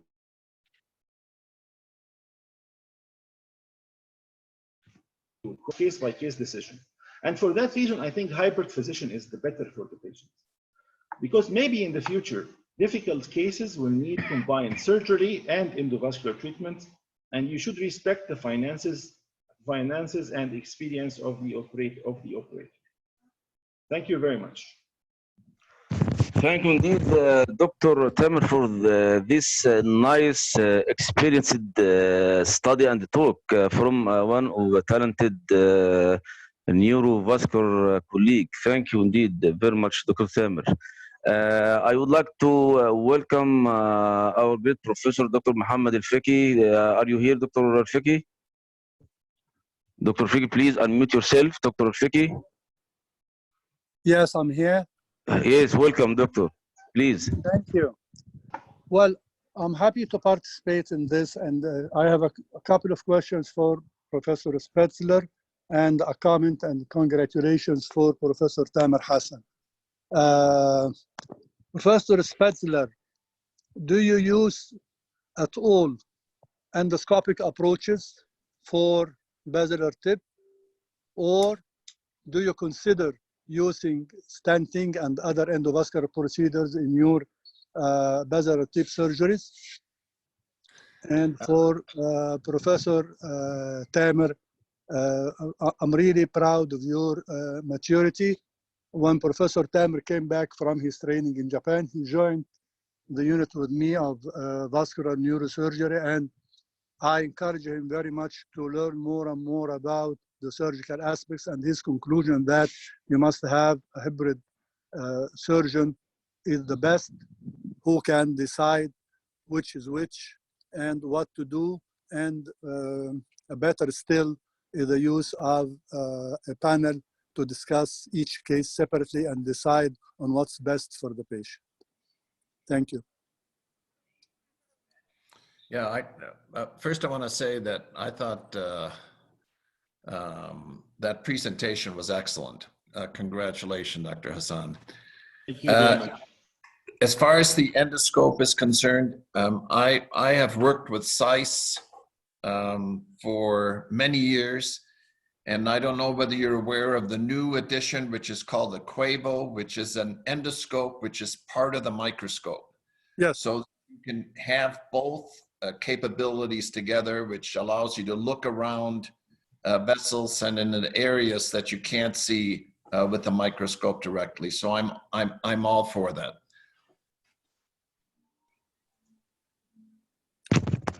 Yes, thank you, Dr. Fick, and thanks, Dr. Spitzer. There is a question for both Dr. Tamer and Dr. Spitzer from Dr. Noor Al-Huda from Pakistan. She asked about, first, she says, thanks so much for the amazing lecture.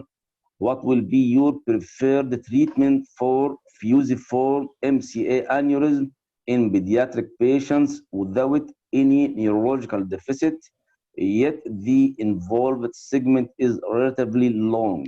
Thank you. For both Dr. Spitzer and Dr. Tamer, please. Well, I can tell you what I would do, and I've published a number of those. When you have a dissecting aneurysm in a child of the middle cerebral artery, you have a sick vessel, which no matter what you do, will never become normal. So my preference for that is occlusion of the middle cerebral artery, depending on where the lenticulostriates come off, in addition to a bypass. And we have some very, very long follow-ups with excellent results. Yes, Dr. Tamer. Well, I can't say anything. Professor Spencer has answered already. What's your opinion from your experience? Well, I don't think stents has any place in a child. So I think, of course, it's bypass and it depends on the segment. So I can disagree with Professor Spencer, of course. Thanks a lot. Actually, it was a very interesting topic from Dr. Tamer with a good experience in the study. Now, for the sake of time, we shift to the second and the last topic by Professor Spitzer about the treatment of deep brain cavernous malformations.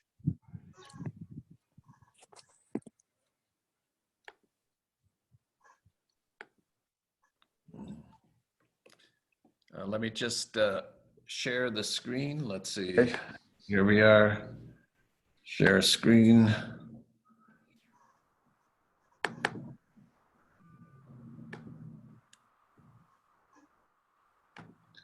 Do you see it? Yes, yes, perfect, yes.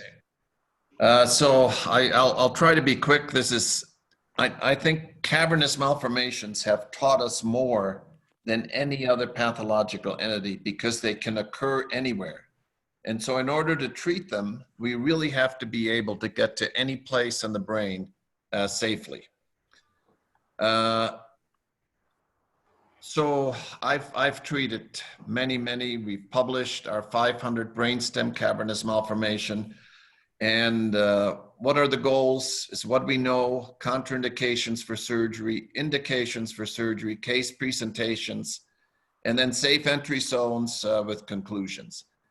You can look all this up. This is all available. But basically, what we do know is that there are cavernous malformations and they're associated with veins. I really think they're a venous pathology. These numbers come from the literature. Prospective bleeds, retrospective bleeds. When you talk about rehemorrhage, that is really important. They have been published between 21% to 60%. The trouble is naturally that when we look at a center that has a lot of experience with cavernous malformation, they are much more likely to have a referral after more than one hemorrhage. And so if you take that cohort and then look back at the rehemorrhage rate, you're going to get an artificially high rehemorrhage rate. This 60% came from one of the Japanese studies. So the physiology of these lesions is so fascinating. Here you've got a classic cavernous malformation, and you have this abnormal vein right as part of the cavernous malformation. And I'm not going to show you the video, but here is the vein inside the cavernous malformation, and you see the budding of the cavernous malformation right from this abnormal vein. And I think that's really the pathophysiology of this lesion. Most importantly is really when not to operate. And so when you have a cavernous malformation right here, below the floor of the fourth ventricle, and the patient is minimally or asymptomatic, you're going to be a very unhappy patient or family if you take this out. And in that regard, we did a prospective study for 2 years where the patients that were referred to us for surgery, what did we recommend? Well, we recommended conservative management in virtually half the patients. These are patients that were sent to us for surgery, and we said 40 out of the 87 are better off without surgery. What are the indications for surgery? Well, they have to be accessible, repeated hemorrhages, progressive deficit, significant mass effect, and you have to be able to get there safely. So I have said repeatedly, approach is everything. And so we need to preserve the large veins that are not part of the cavernous malformation, because even though they look abnormal, they drain normal brain. Image guidance is critical. SSCPs and MEPs, sharp dissection. I like burst suppression because it increases tolerance to ischemia. Know your anatomy, avoid rigid retraction. I've already shown you the lighted instruments. We published this a few years ago just to emphasize that for the thalamus alone, there are basically 6 different regions which we've identified, which have 6 different approaches to get to them safely. We've got to have excellent intraoperative image guidance, light, and this all goes together. So here I'm going to show you an example. Here's a cavernous malformation back toward the occipital lobe. Medial, this is post after it's taken out. You see no retraction injury whatsoever. But this is really putting together the robotic function of the microscope. So we've identified on the MRI scan the entry point and the focal point, and the microscope automatically moves over by itself. And then we could just follow right down. This is an interhemispheric approach, the horizontal. We're going from one side to the other. We go right to the lesion. You can see the suction, which has a light on it. And then it's very easy to take this lesion out. And that's purely technology, just utilizing what we currently have available. No retractor in place. And just utilizing the sucker and the very, very sharp, small forceps. You see that the opening in the falx, no retractor. And there it's gone. So decision-making is really the key. This is a 23-year-old third-year medical student, and she had a sudden severe headache. She was intact. And so the first question when you look at this cavernous malformation is, you want to observe or operate? Well, she's obviously had a recent hemorrhage. She's symptomatic. This is a dangerous lesion. So if you decide to operate, then the next question becomes, which approach? Are you going to go interhemispheric, or are you going to go through the lamina terminalis? If you're going to go interhemispheric, what position? I like this position. And the reason for that is you can use gravity retract the ipsilateral hemisphere. Your eyes are horizontal and your hands are horizontal. So it really makes it very easy. Here she is on the operating room table. Then we can make it absolutely horizontal. And then we use image guidance to get right there. So this is the cavernous malformation in the lateral ventricle. It really turns out to be relatively easy. What is important? We want to spend all the time necessary to get all of the lesion out, and then inspect the bed of the lesion. And it's not unusual that you find more. And then just make sure it's dry, dry, dry. And that's what it looks like. Small opening, lesion completely gone. You really see no retraction injury because no retractor was ever in place. What do you do with this one? This is one that has bled several times, filling the ventricles. It's sitting in the frontal horn. So the question is, what approach? Are you going to go transcortical, right frontal? Perfectly reasonable. Are you going to go interhemispheric, transcallosal, ipsilateral? It's going to be hard to make that turn. Or are you going to go contralateral, interhemispheric, and then transcingulate to get right to the lesion? And with image guidance, what we choose was that particular approach. And so this is the position. The lesion is across the midline. So with image guidance, here it is, sagittal sinus, bone always across. We now use image guidance to make the appropriate location for the opening in the falx. And then make a very small opening directly to the ventricle through the cingulate gyrus. And there is the cavernous malformation. And you can see right here the arrow that we came in on. And then naturally, all we really do is just separate, coagulate. The small veins that go into the cavernous malformation naturally have to be sacrificed. And that's just a very small opening through the cingulate gyrus to get there. We're looking right into the ventricle now.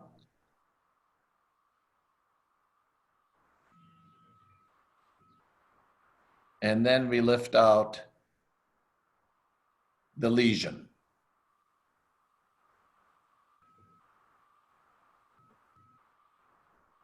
And there you can see how we went right through there. And the patient tolerated that very well.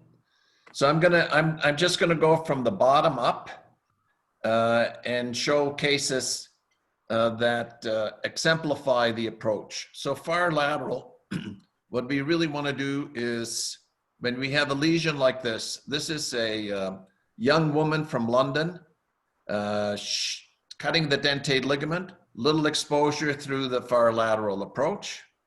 There's the lesion. You saw the vein as part of the cavernous malformation. You see the different fluorescence, which indicate the different ages of her bleeds. And just as long as we stay at the edge of the cavernous malformation, she actually became the editor of the London Times, the medical editor of all things.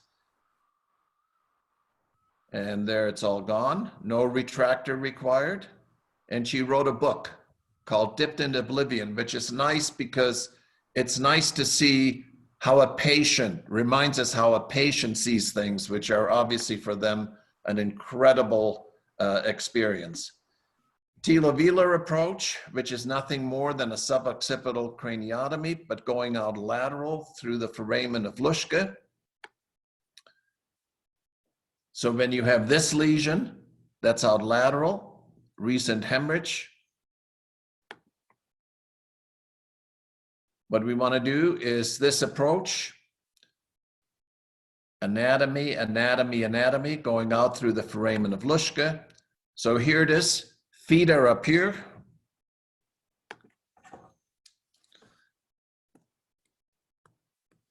And head is down here.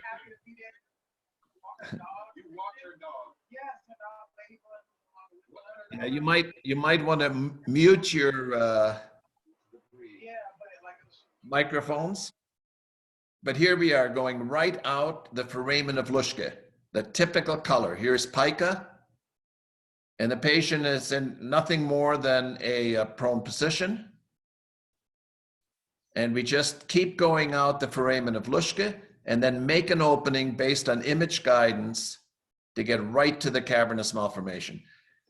As opposed to the floor of the fourth ventricle, going through the telovelar space is incredibly safe because you're going into the middle cerebellar peduncle, which is very tolerant. Then I remove the gel foam I always put in there, and that's it.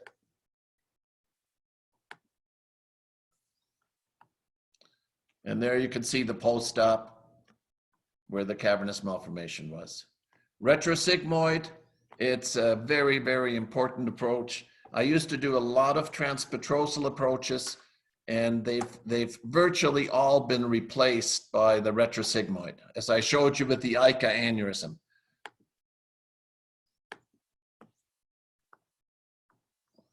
So here's one, a familial cavernous malformation with many lesions, been operated on previously. Patient is symptomatic from this lesion right here.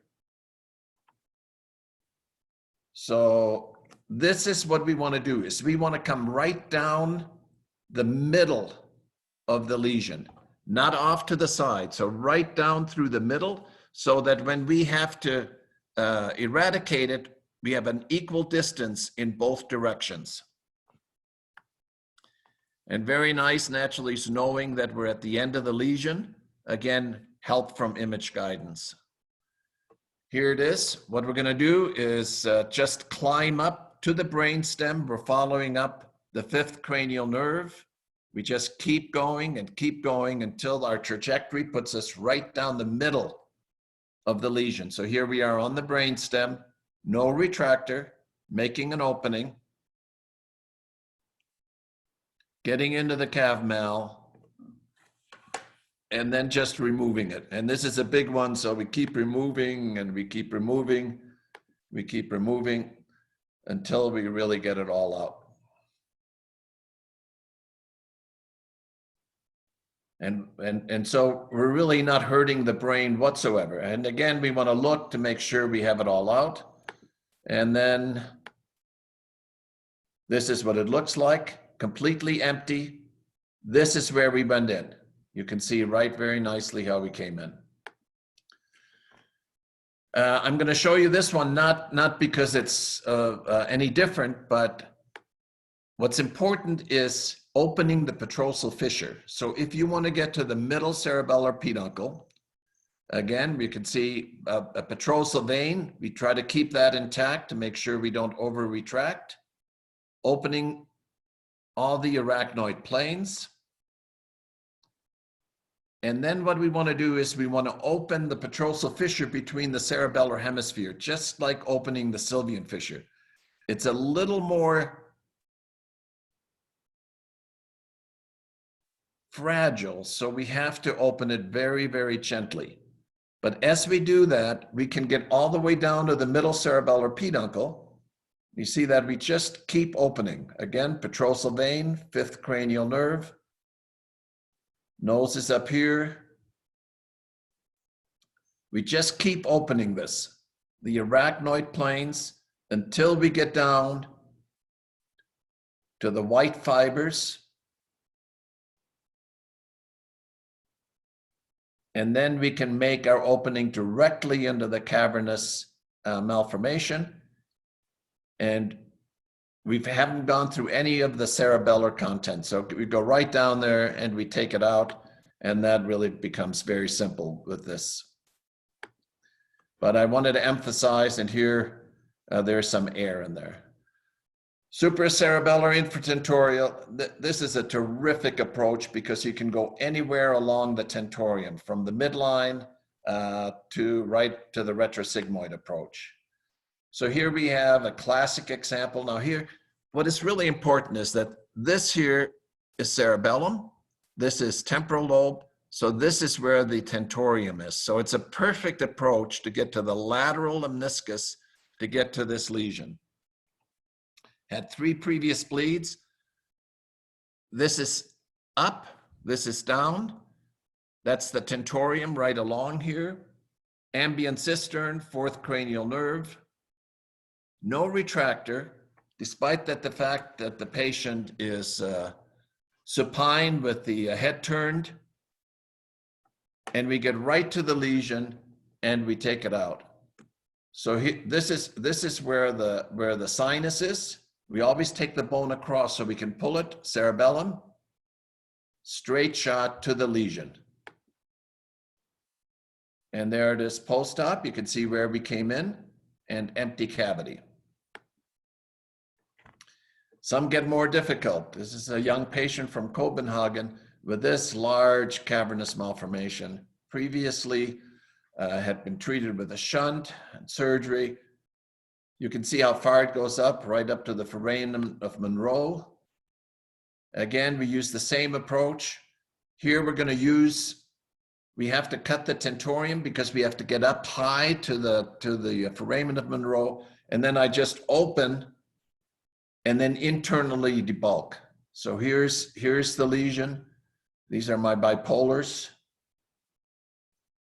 And we just keep taking out. We keep taking out more and more. No permanent retractor in place. We use the little CO2 laser, really not that important. And we just keep taking it out and keep taking it out piecemeal until there's nothing left. So you can see how we're coming in, lateral supracerebellar, and then we get all the way to the end of the lesion. And here's the empty cavity. And then she went home a week later. OZ approach, naturally a classic. We use really small OZs now.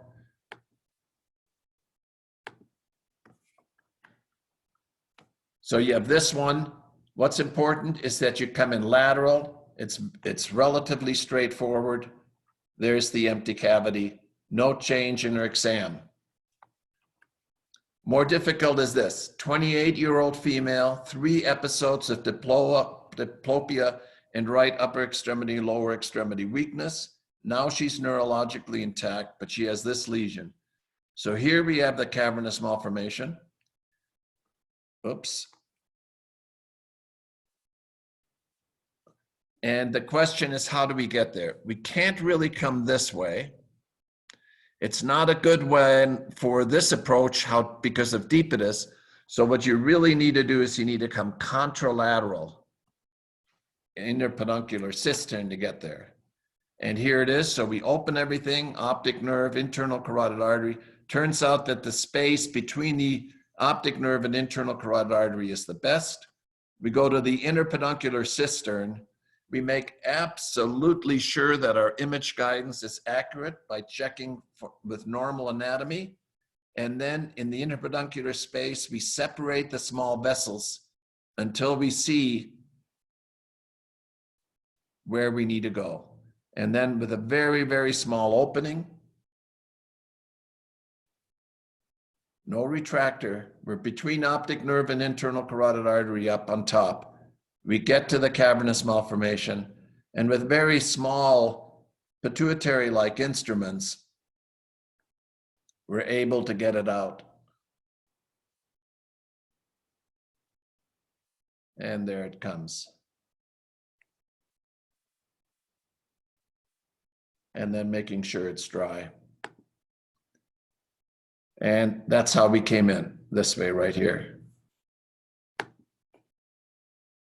Transcallosal approach, I've already showed you one case. I love the transcallosal approach, and you can go ipsilateral or contralateral.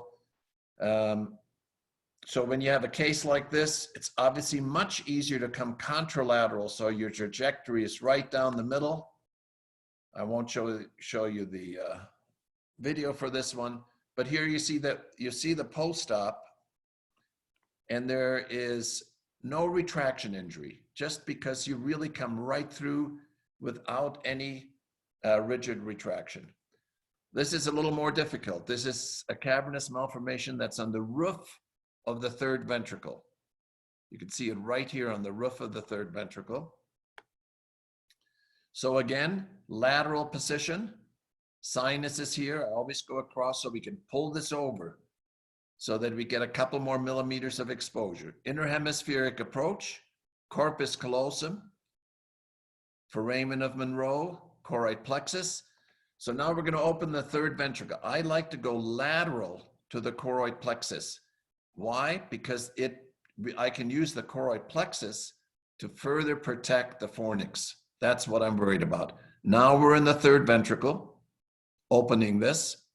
You see the foramen of Monroe is up here, moving this over. And now I'm actually using the little CO2 laser to separate the cavernous malformation from the internal cerebral veins.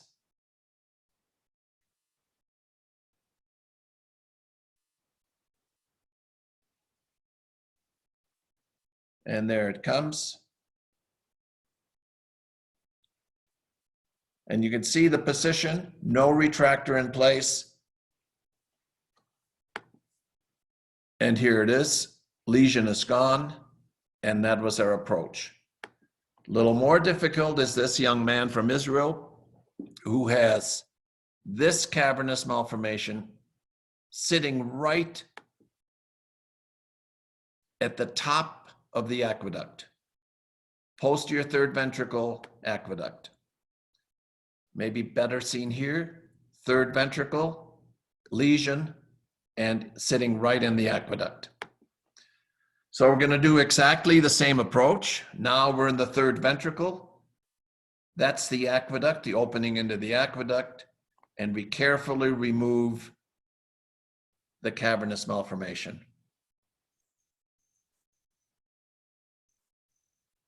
Here I'm using a retractor to hold over the corpus callosum so that I can see.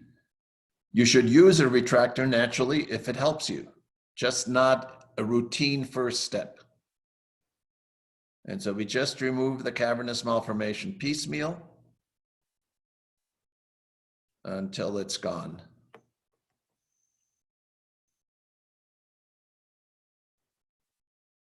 And then very important to inspect and remove anything that is white that might lead to a recurrence. Pre-op, post-op. Pre-op, post-op. And then the last case I want to show you is this young man,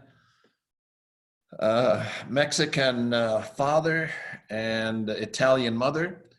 And this family owned hospitals in Mexico. They operated. They had 16 hours, severe blood loss, no diagnosis. And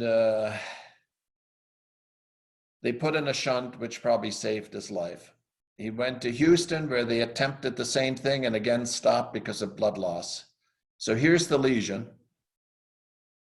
Obviously, since I'm talking about cavernous malformations, this is a cavernous malformation that's sitting in the lateral sinus. So this is sinus. And our endovascular surgeon found tiny little vessel that was feeding this cavernous malformation. Now, what is important to recognize is that cavernous malformations inside vascular sinuses are totally different than those that are just in the brain. So you see it shut off here. That's because that's where the big lesion is. But they're very, very vascular.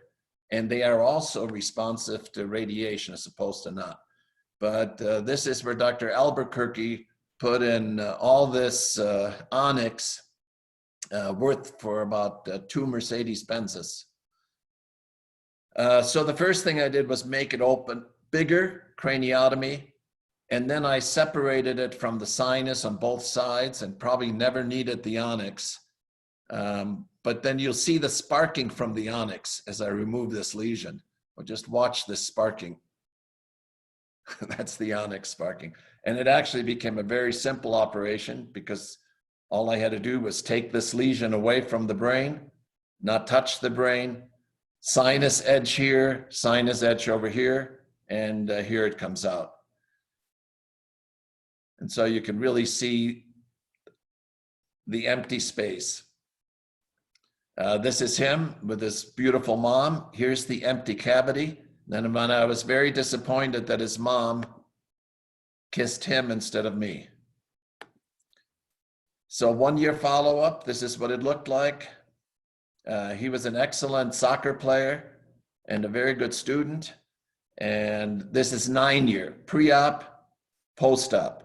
And I just got an email from him last week. So these are the safe entry zones. All of these areas are places where we entered that allowed us to get safe resection of cavernous malformations. And naturally, the way that you have to spread those are either with videos like this, or we've published 2 atlases in which every one of these approaches is depicted and in which there are videos just like the ones I showed you with these various approaches.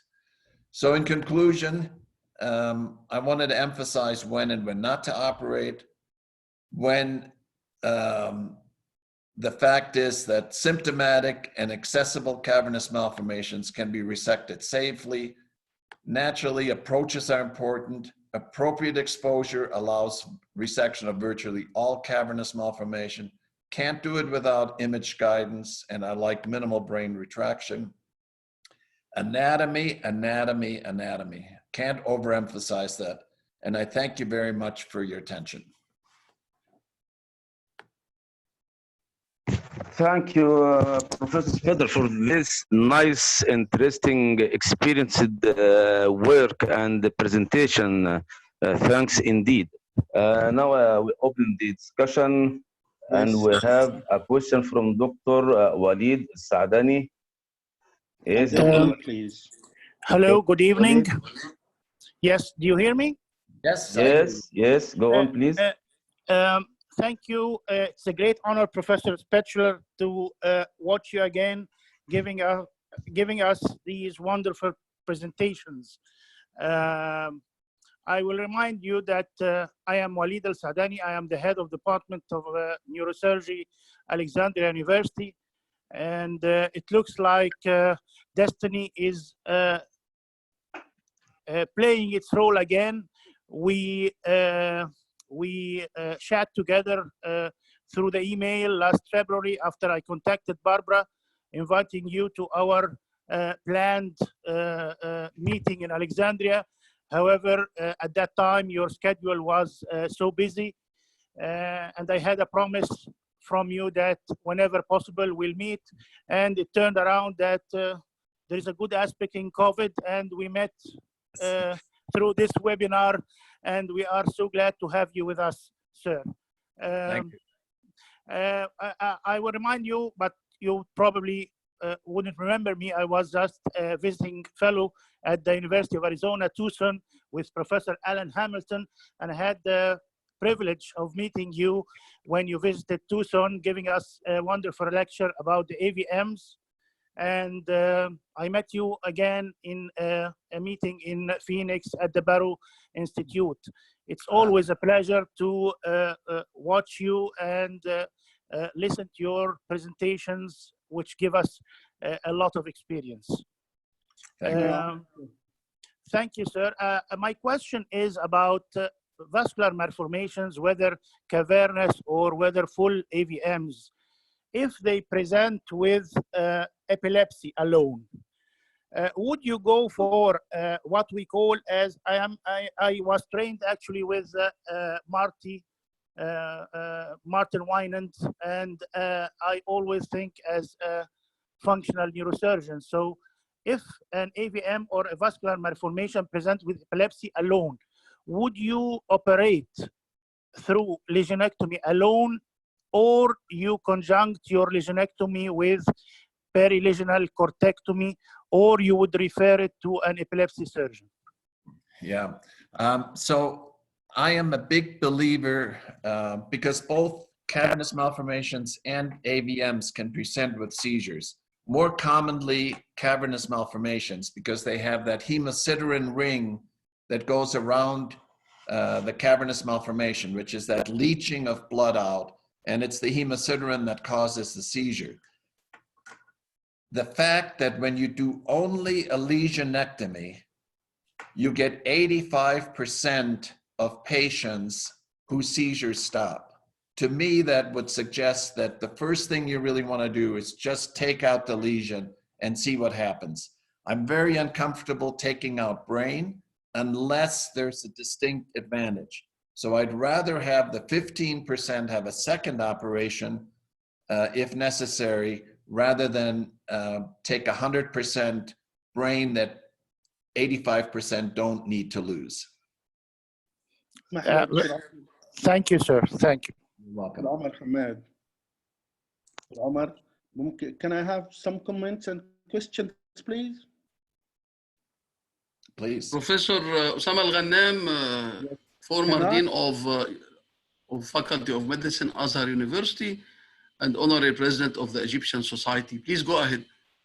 Yes, thank you very much indeed. You show lots of cases, Professor Spetzler, but I noticed that you didn't show the post-operative with contrast. Why is that? And the other thing is that, do you have any problem with the feeders?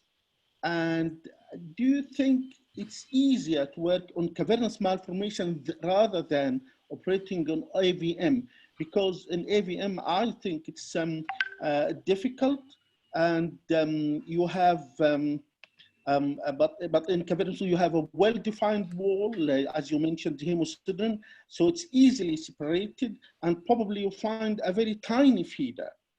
The other thing I beg to differ with you, when I see lesion in the cingulate gyrus or in the lateral ventricle, I go the same side with very little or no retraction if I suck CSF too much. instead of penetrating twice the brain tissue, I go rather directly interhemispherical. That's really what's my comment. Thank you. Well, there are many roads that lead to Rome. And I think you have to follow the road that you feel most comfortable with. But just remember that when you are going contralateral, you are only going through one side, which happens to be the contralateral side. And it's the ipsilateral hemisphere that gravity is retracting without any risk. I have no objection to anybody going anywhere safe. As far as feeding vessels is concerned, cavernous malformations usually do not enhance. So there's absolutely no reason to get an enhanced scan post-op if it didn't enhance pre-op. Can I have a question to Professor Spetzler? Yes, please, Professor Hussam Al-Husseini, Honorary President of the Egyptian Society of Neurosurgery and one of the eminent cerebrovascular neurosurgeons in Egypt. Thank you, Nasser, for this presentation. Do you think there is any role for gamma knife in such cases? Yes. It's a very controversial topic. I do not think so. Cavernous malformations, no, we have to separate cavernous malformations and AVMs. For AVMs, there are certain AVMs, certainly where the gamma knife is very effective. For cavernous malformations, which are really venous lesions, radiation is not very effective. And the most common kind of cavernous malformation that people want to treat with gamma knife are those that are deep, and they are in eloquent locations, and the post-radiation complications are significant. The one exception is the cavernous malformation inside a sinus. So if you have one in the cavernous sinus or in the sagittal sinus, they light up with angiography dramatically. They also light up with MRI scan with contrast. Those are, in fact, very sensitive to radiation, and they would be easily treated with gamma knife. Is there any place for fractionated gamma knife for AVMs, big AVMs? Yes, I think so. Well, I have a question. Can I have one last question maybe about the AVMs to Professor Spetzler? Yeah. Okay, please, Tamer, ask. I have seen some centers doing surgical removal of AVMs completely embolized with onyx, especially in the young population. They don't want to leave the completely embolized AVM with this onyx all the patient life. So even after they completely embolize it, they go for surgery and remove it. Do you follow this concept in your practice? Well, there are a couple of problems. One is when you have onyx in an AVM, it also obstructs anything else behind it or to the side of it. And it's not unusual that when you remove an AVM that has onyx in it, that even where the onyx is, that you still have some oozing and slow flow. Yeah. We don't generally embolize for cure because it's very uncommon to have a real cure. So we embolize to make surgery safer. And that is to get the deep vessels, the ones that are the most far away, rather than, for example, the middle cerebral artery vessels that come right on top of the AVM. So it's a sort of a different philosophy. I think it just depends on your experience, whether that's a good goal or not. But in a child with a large AVM, I always utilize embolization to help with the procedure. Okay. Thank you. Thank you. Any more questions? Yeah. Hello. I think somebody is raising his hand, but I can't see the name. Please go ahead. Professor Muhammad Fuad Al-Dash, thank you for contribution. He is the chairman of cerebrovascular unit in Cairo University. He's one of the best eminent cerebrovascular neurosurgeons in Egypt and the Middle East. Please go ahead. Okay. I would like to welcome Professor Spetzler. He's category of master vascular and skull-based surgery who inspired all of us, faculties, residents, and students. And he has made significant contribution to the field of neurosurgery. I would like to thank him for taking time of his busy schedule to join us in this webinar, and it's really an honor to have you among us. I would like to ask you a question about the value of the supracerebellar infratensorial approach in cases, the contralateral approach actually of the supracerebellar infratensorial in cases of thalamic lesion that's reaching into the cerebral peduncle. Because I had a recent case that I approached it through the contralateral supracerebellar infratensorial approach and took me through the longitudinal plane of the lesion, and it was a very nice approach. Do you have a similar experience in doing Yes. contralateral supracerebellar approach? Yes, that is excellent. Absolutely, the contralateral approach in the supracerebellar infratensorial, it just depends where the lesion is and the best angle. But a very good point. Dr. Lawton has a beautiful case, and I think he's already published it, if not published it, where he uses exactly what you just described. Right. Okay. And the same approach actually makes me really comfy when I deal with a posterior hippocampal calf mal or a lesion in the posterior part of the fusiform gyrus as well. Would you take this same approach? Yes, I agree with you completely. Right. Okay. And I want to ask you, I have only one case of an optic nerve calf mal. Actually, he was a young lad, and we were in belief that this might be an optic nerve glioma.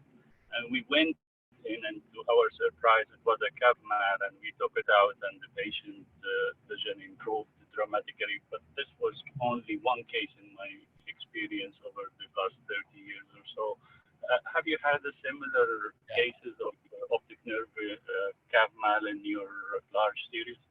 Yes. Yeah, I have about a half a dozen calf mals that are in the optic nerve, the chiasm, or the tract. And I think the beauty of cavernous mal, we've got to remember that cavernous malformation causes symptoms through really three pathways. One is they can grow where they're large. Two is they can bleed. And the third is really because they have that hemosiderin that leaches out all the time.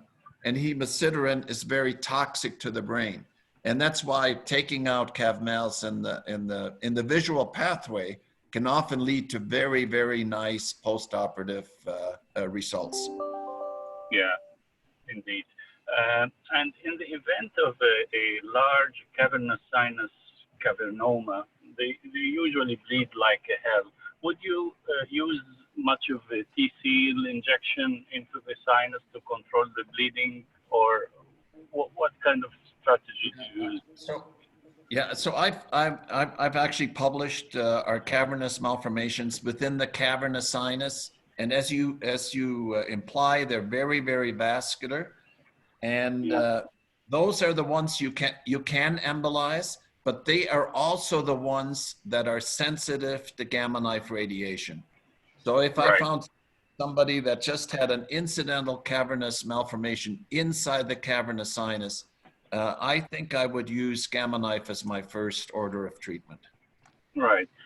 Obviously, when we take cavernous malformation, we have to take the vein, otherwise these cavernomas tends to recur. But my question is how to differentiate it preoperatively between the vein vein associated with the cavernous malformation that has to be taken out and the DVA associated with it. Would you be a fan of doing angiography if you are in doubt looking at the MRI? I think if you are in doubt, an angiogram is always good. But I think I didn't have time to really go into it, but when you have those huge venous malformations in association, sometimes you have to change your approach, because if you don't want to take the veins that are not part of the cavernous malformation. Yeah. And the last question is using the bipolar, the non-stick irrigating bipolar within the taking out the cavernomas from the brainstem.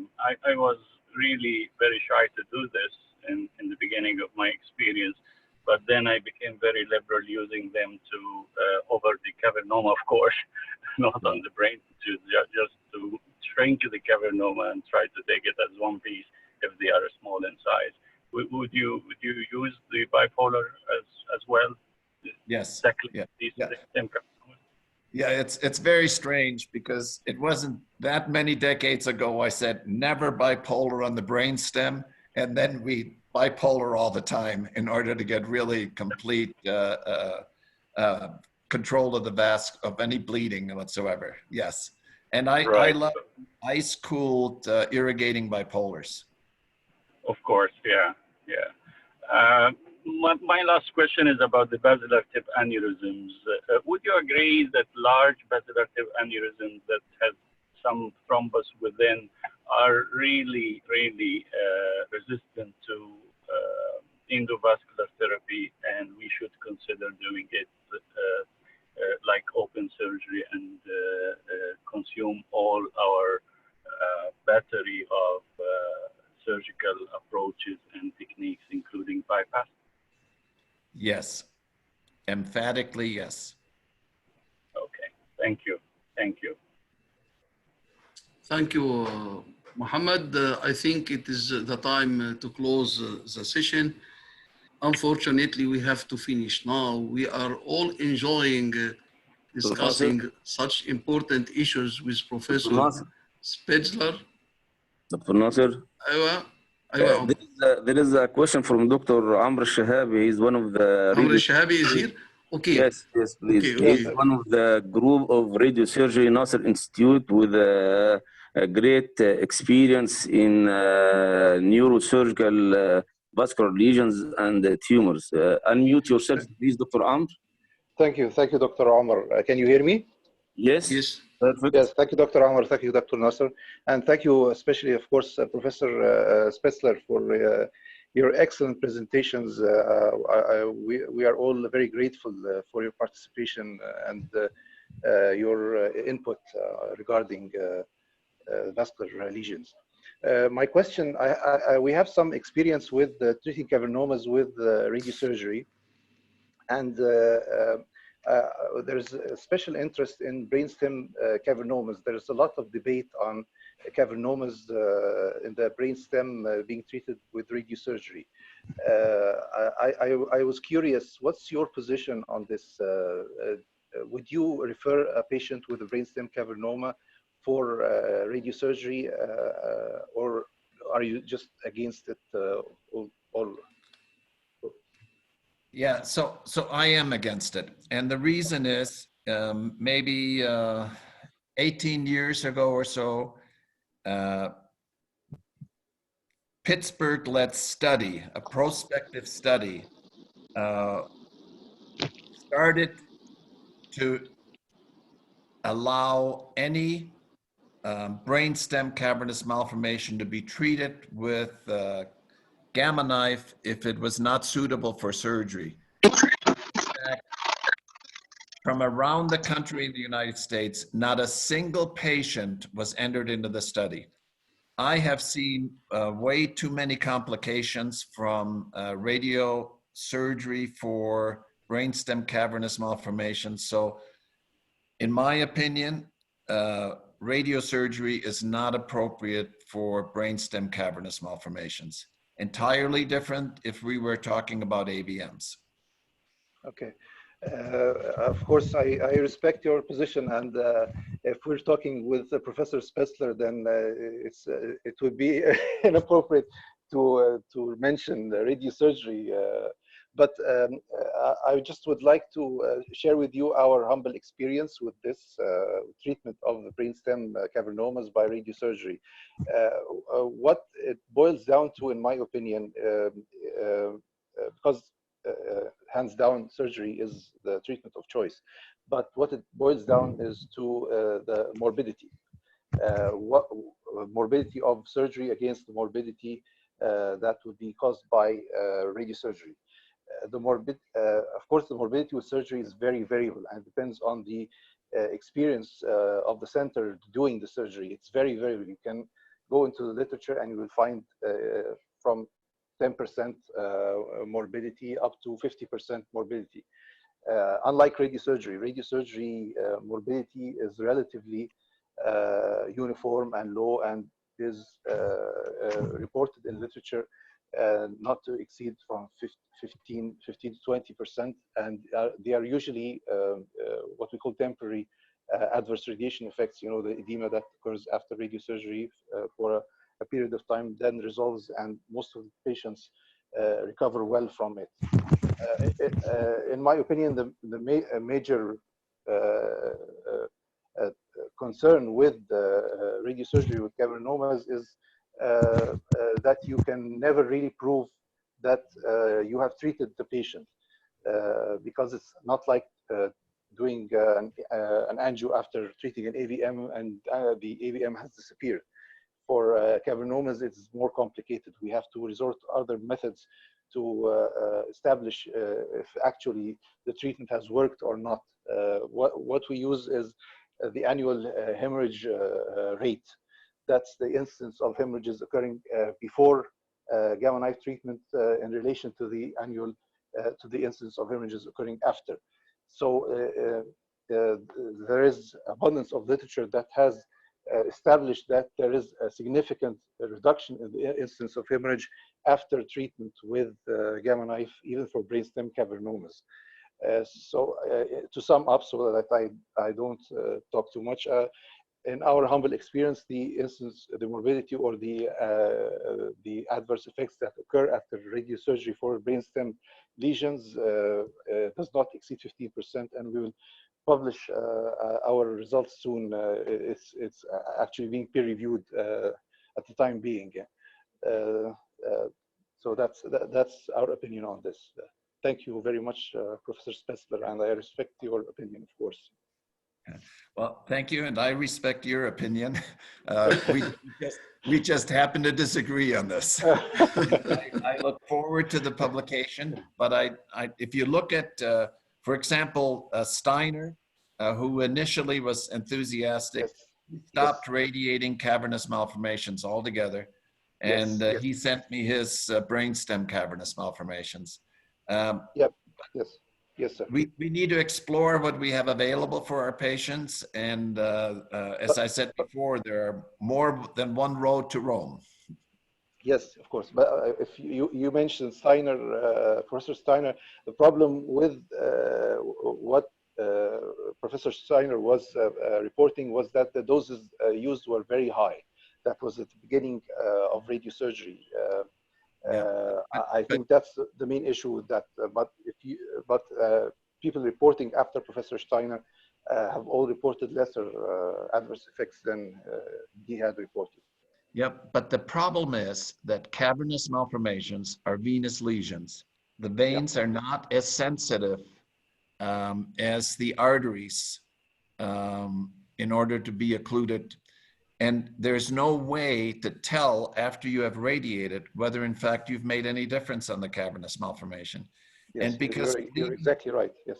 Bleeding rates are relatively low anyway, one has to be very, very careful as to when you follow those patients, what bleeding rate you use from the literature to compare to.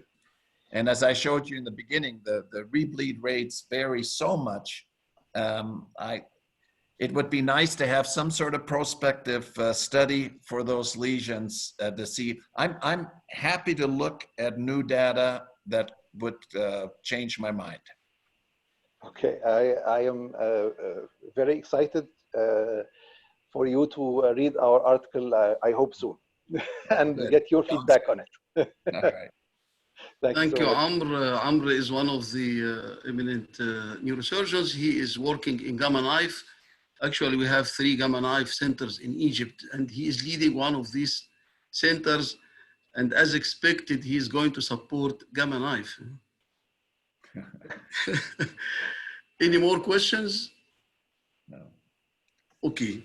Unfortunately, it is the time to close the session. Really, we don't want to close this session because we are all enjoying a discussion with Professor Spitzler. As president of the Egyptian Society of Neurosurgery and on behalf of all Egyptian neurosurgeons, I would like to thank Professor Robert Spitzler for accepting our invitation and for supporting neurosurgery in Egypt and Africa. Thank you for giving us such honor.